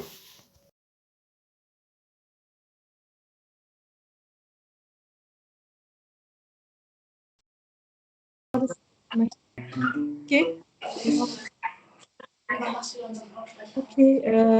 well, now, we are happy now to have our next guest. It's again, I don't say from Germany, I just say it's from Chile, our comrade, because we had already from Germany different guests, but whatever. Nicholas, explain us why you're here. What is your part for this solidarity? And also, we know your nice songs already. We will hear some of them, 2 of them actually. So, welcome, Nicholas.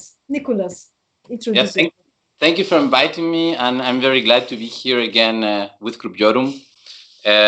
I've been with Grup Yorum in live concerts in Germany several times, and I hope that very soon we'll be able to see each other and have live real concerts. And I for me, it's a duty first to have solidarity as a musician with Grup Yorum. I think all musicians, even those who don't share our political views, should be in favor and should support and should talk and should show solidarity to Grup Yorum. So that is the first thing, and I would like to send a solidarity message to Mustafa, Kocak, to Ibrahim Gökcek, and I hope their struggle will be successful. And I like to dedicate these songs to them, and of course to our comrade Helin Bölek.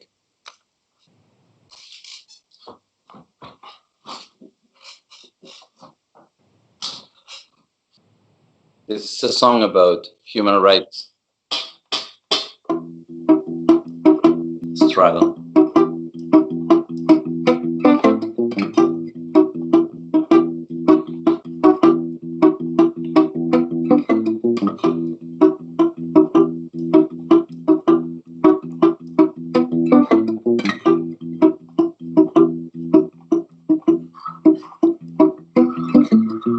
Cada año apedreamos un cementerio donde hay un muro de contención.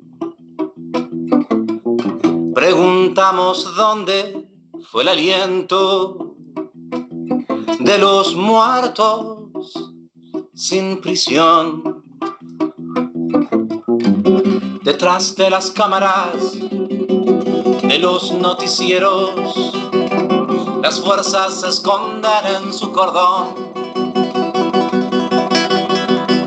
Después de los gritos, las corridas y los perros pateando las cáscaras de limón. Caen más chorros de agua y de esas bombas que quitan el suelo y la respiración. Y las cámaras esquivan a las sombras que se pierdan por el primer callejón, hasta que aparece un viento fresco que siempre nos vuelve a reincorporar. Viene con el polvo del desierto y con la sal que trae el mar. Viene con el polvo del desierto y con la sal que trae el mar. Por eso siempre volvemos al cementerio a derribar el muro de contención, para así empaparnos del aliento de los muertos sin prisión, para así empaparnos del aliento de los muertos, de los muertos, de los muertos sin prisión.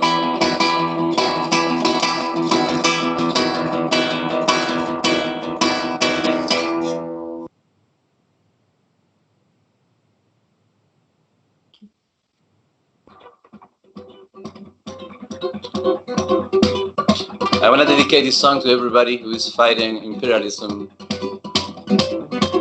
all over the world.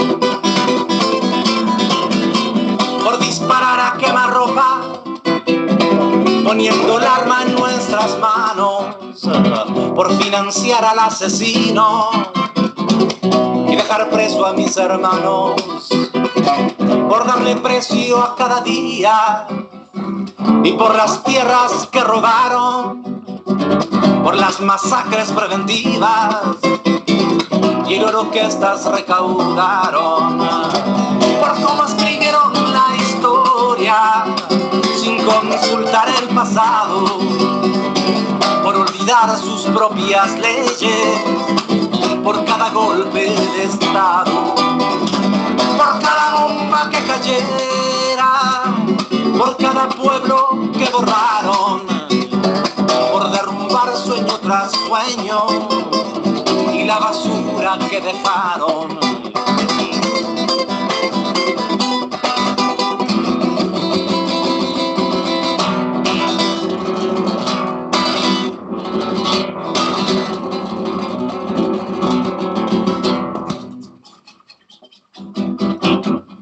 Que no me vengan con su amor, que no me hablen de su libertad, que no demuestren tanta comprensión, que nos vengan a ayudar y ni mencionen una intervención, ni la defensa de la democracia.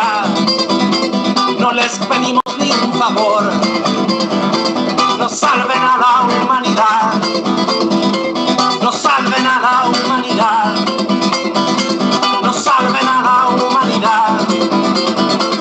Y por los muertos, alerta pueblo,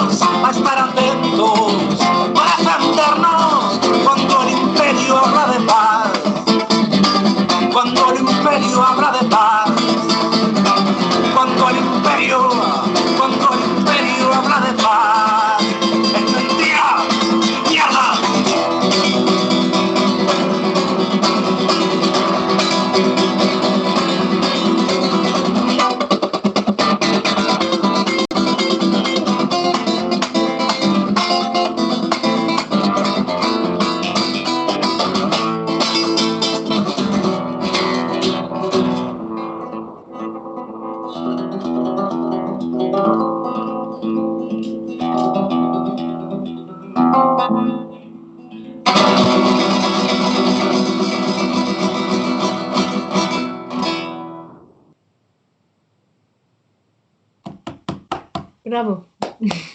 Thank you. Thank Free Nicholas. Grup Yorum, free all political prisoners, and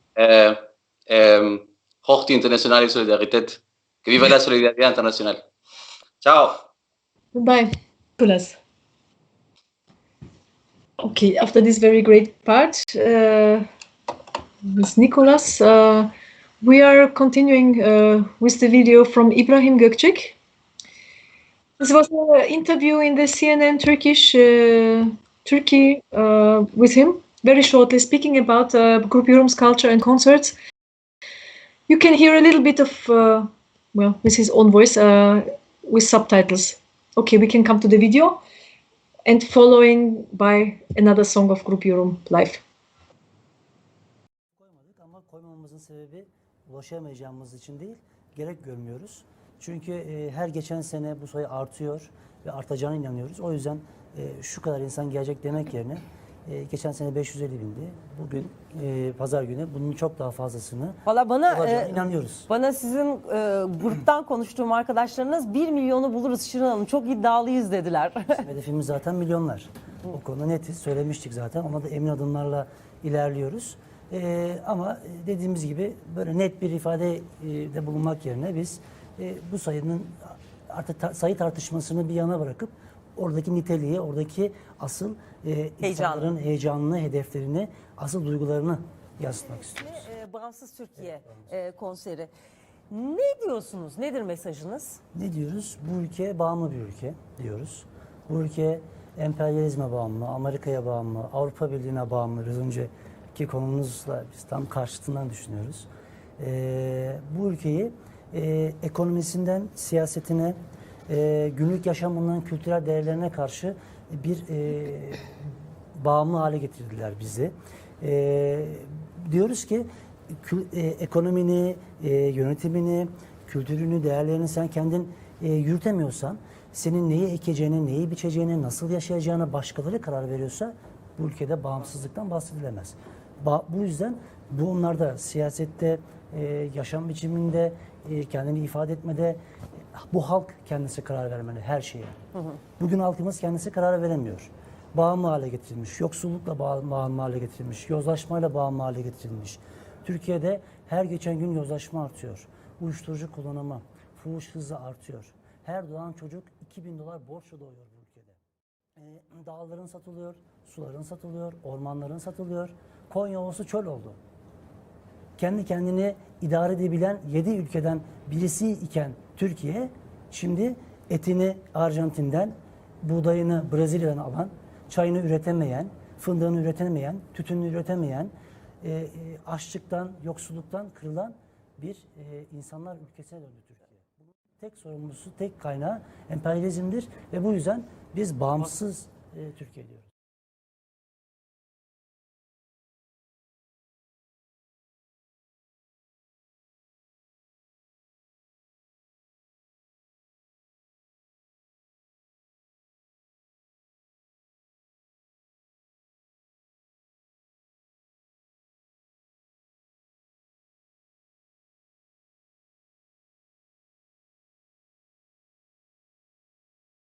...35 yıllık tarihimizde baskılar eksik olmadı, eksik olmuyor. Ama bugün gelinen nokta çok daha başka bir şey.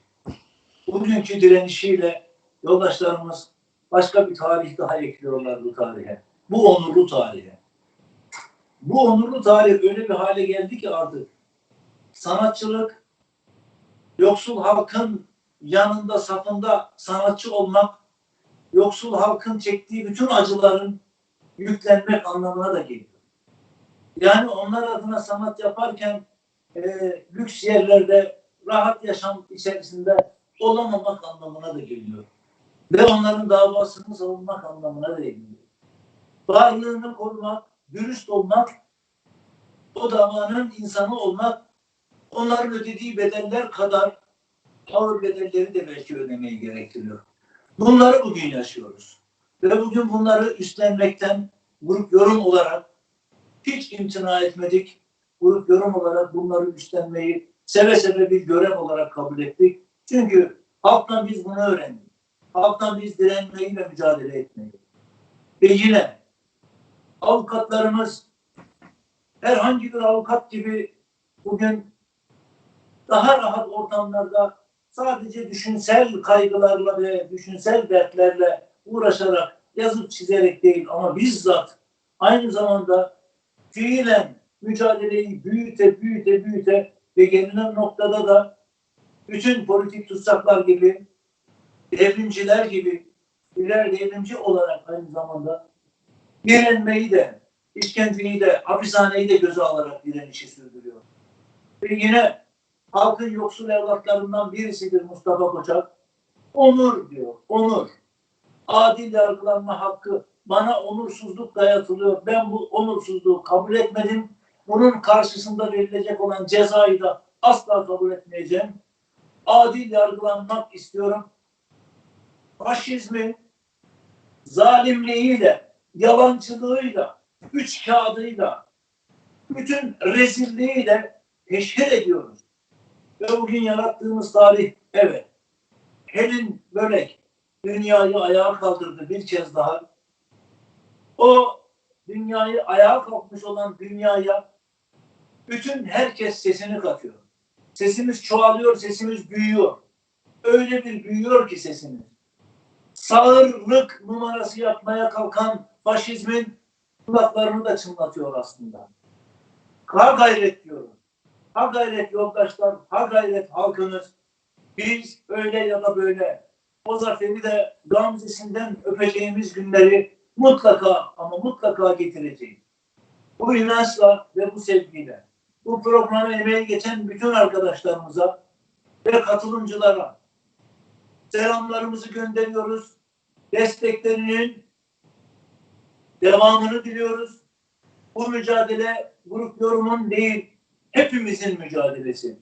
Ve şimdi bize bu kavganın en büyük öğretmenlerinden biri sevgili Ayçi İdil için yaptığımız şarkıyı aynı zamanda bugün İdil gibi mücadeleyi göğüslemiş sevgili Helin'imize ve bugün mücadeleyi sürdüren diğer yoldaşlarımıza ve dayanışma içerisinde olan bütün halklarımıza, bütün sanatçı dostlarımıza armağan olsun diye Mitral Gözü okuyacağız.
Can çiçeği vurmuş, toprağa ona tutunmuş.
Bir sabah kalktık kendimizi hayvanlar listesinde bulduk.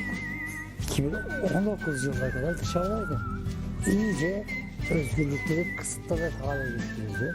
Ben de gizlilik hakkımı kullandım. Yunanistan'da bir isteyerdi herkes. İşte Şili'de Pablo Leo'da.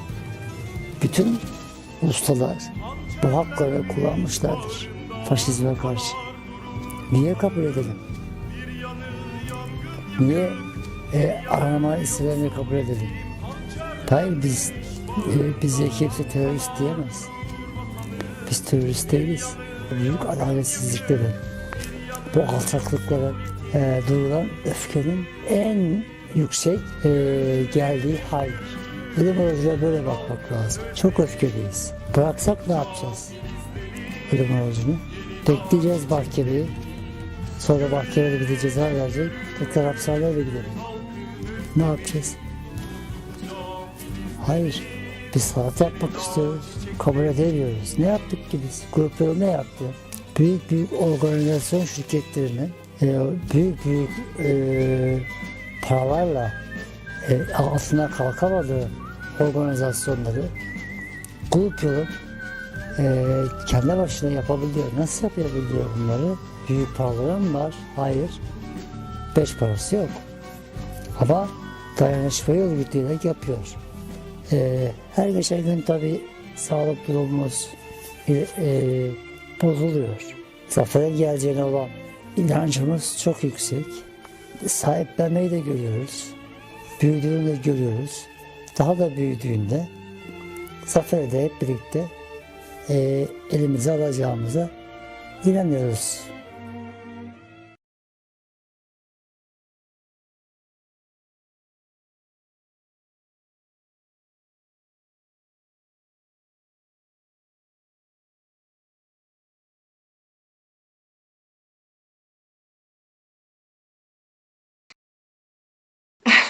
And Ibrahim Gökcek's video from the Resistance House, the last one that when he spoke about the situation that they were in, and what in the end we want to finish our program with 3 more solidarity videos. There is that we collected because they were really very nice. It's from 3 different countries. It's from country, from Greece, from Iparastiki, one musician, and it's also from Bulgarian comrades from the 23 September movement, which sang a song from sang a song from Grup Yorum. Well, before we come to the very last solidarity message video, we want to play these 3 solidarity. Please, we can watch it. Yes.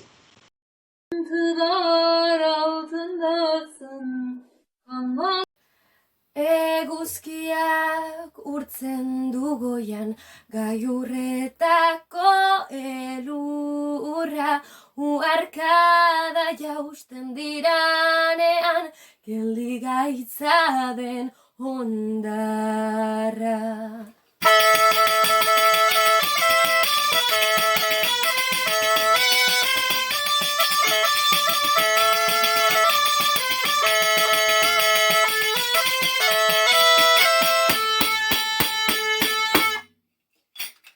Euskal Herritik elkartasuna adierazi nahi diogu Grup Yorum taldeari.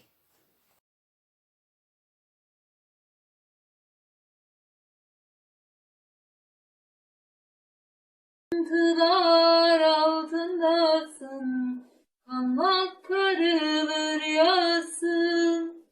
Namerde kul olmayasın, zulmü senin içindir. Sen demire, sen kömüre, boşa geçen ömüre, ellerinle can verensin, emek senin içindir. Τιμή στην αλήγιστη Helin Bölek, δύναμη στον απεργό πείνας Ibrahim Gökcek. Οι υπεραστικοί στέλνουμε μήνυμα αλληλεγγύης στους αγωνιστές του Grup Yorum. Τα τραγούδια δεν σταματούν. Ο αγώνας συνεχίζεται.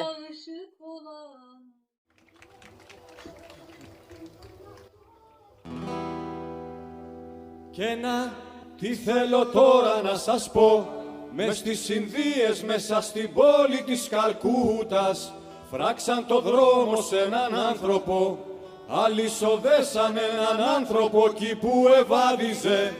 Να το λοιπόν, γιατί δεν καταδέχομαι, να υψώσω το κεφάλι στα στροφότιστα διαστήματα. Θα πείτε, τα άστρα είναι μακριά, κι η γη μας τόσο δα μικρή.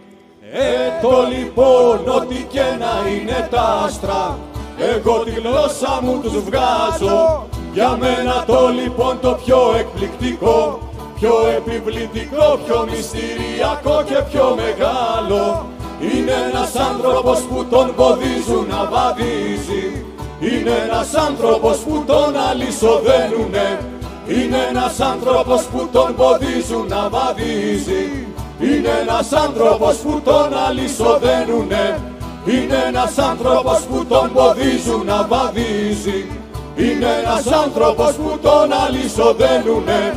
Είναι ένας άνθρωπος που τον ποδίζουν να βαδίζει. Είναι ένας άνθρωπος που τον αλυσοδένουνε.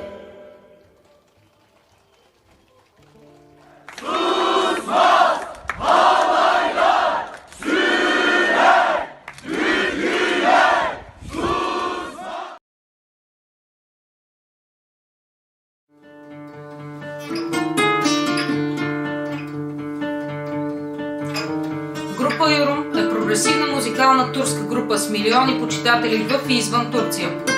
През годините членовете на групата нееднократно са били нападани от турските власти, бити и арестувани.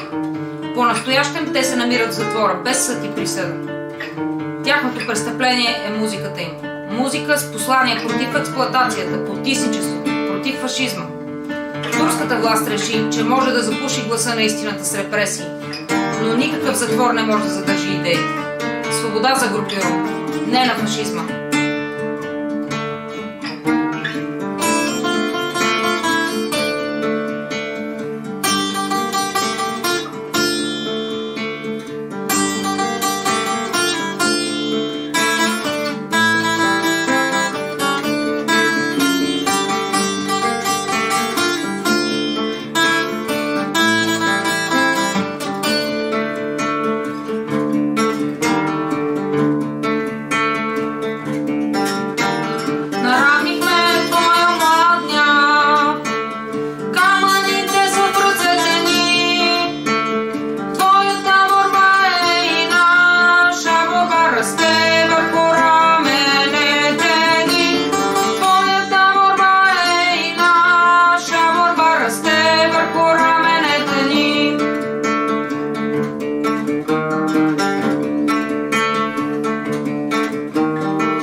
Okay, well, we have listened to many solidarity statements and groups. We had live guests. It was a very fruitful and nice solidarity event, I think. We cannot exactly say how many people still will watch or who have watched exactly in different channels. We actually, maybe it's possible. We wanted much more. Of course, we will never get enough people to share it, but please stay on the line and continue to follow it, continue to support and write also the hashtags. We are giving the hashtags for you to share it on Twitter, on Facebook. It's very important to always demand freedom for Mustafa Kocak and Grup Yorum. Our hashtags, as you can see, they are Mustafa Kocak must live, Ibrahim Gökcek must live, and Free Grup Yorum. We have the same in Turkish as well. They are running on the screen in the moment. And please share it again and send it to the Justice Minister in Turkey, Abdülhamit Gül, and also to the Interior Ministry in Turkey, and to as much possible persons that you can. So we want to thank you a lot for sharing. All the guests that were here today, they mostly were gone because they just finished the program, but we have one more solidarity video with some friends in the world who have shared the solidarity. We want to show that in the end. Finish the program. We say thanks a lot. It was a long time, 2.5 hours to stay together. It was very nice to stay with you. It was very great to share this material that you have provided with us, and thanks a lot. Long live the hunger strikes and long live the resistance. We are right and we will win.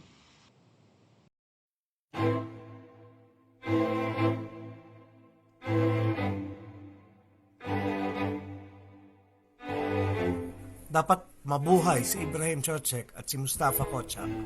Ибрагим Gökçek и Mustafa Kocak должны жить.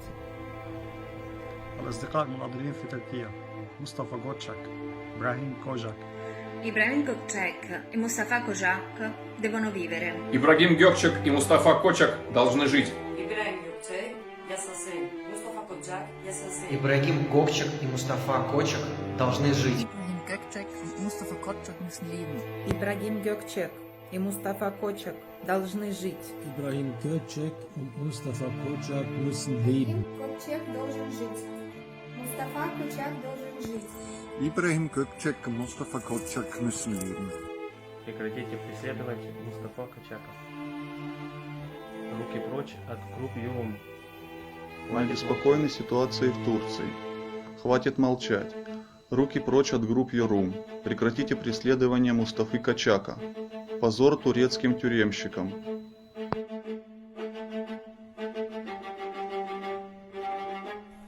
Alisin ang ban sa Grup Yorum.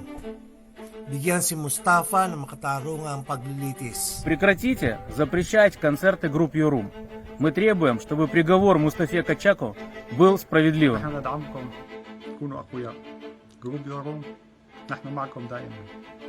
Vogliamo che sia abolito il divieto dei concerti di Grup Yorum. Vogliamo dare la possibilità a Mustafa Kocak di avere un processo giusto ed equo. Мы требуем отменить запрет на концерты Grup Yorum. Мы требуем проведения открытого, честного и справедливого суда для Мустафы Кочака, чтобы дать ему возможность высказаться и оказать полноценную юридическую поддержку. Мы требуем немедленно прекратить репрессии против Grup Yorum. Отмените запреты на концерты Grup Yorum. Дайте Мустафе Кочаку справедливый суд. Aufhebung der Konzertverbote von Grup Yorum. Ein faires Verfahren für Mustafa Kocak. Aufhebung der Konzertverbote von Grup Yorum. Ein faires Verfahren für Mustafa Kocak.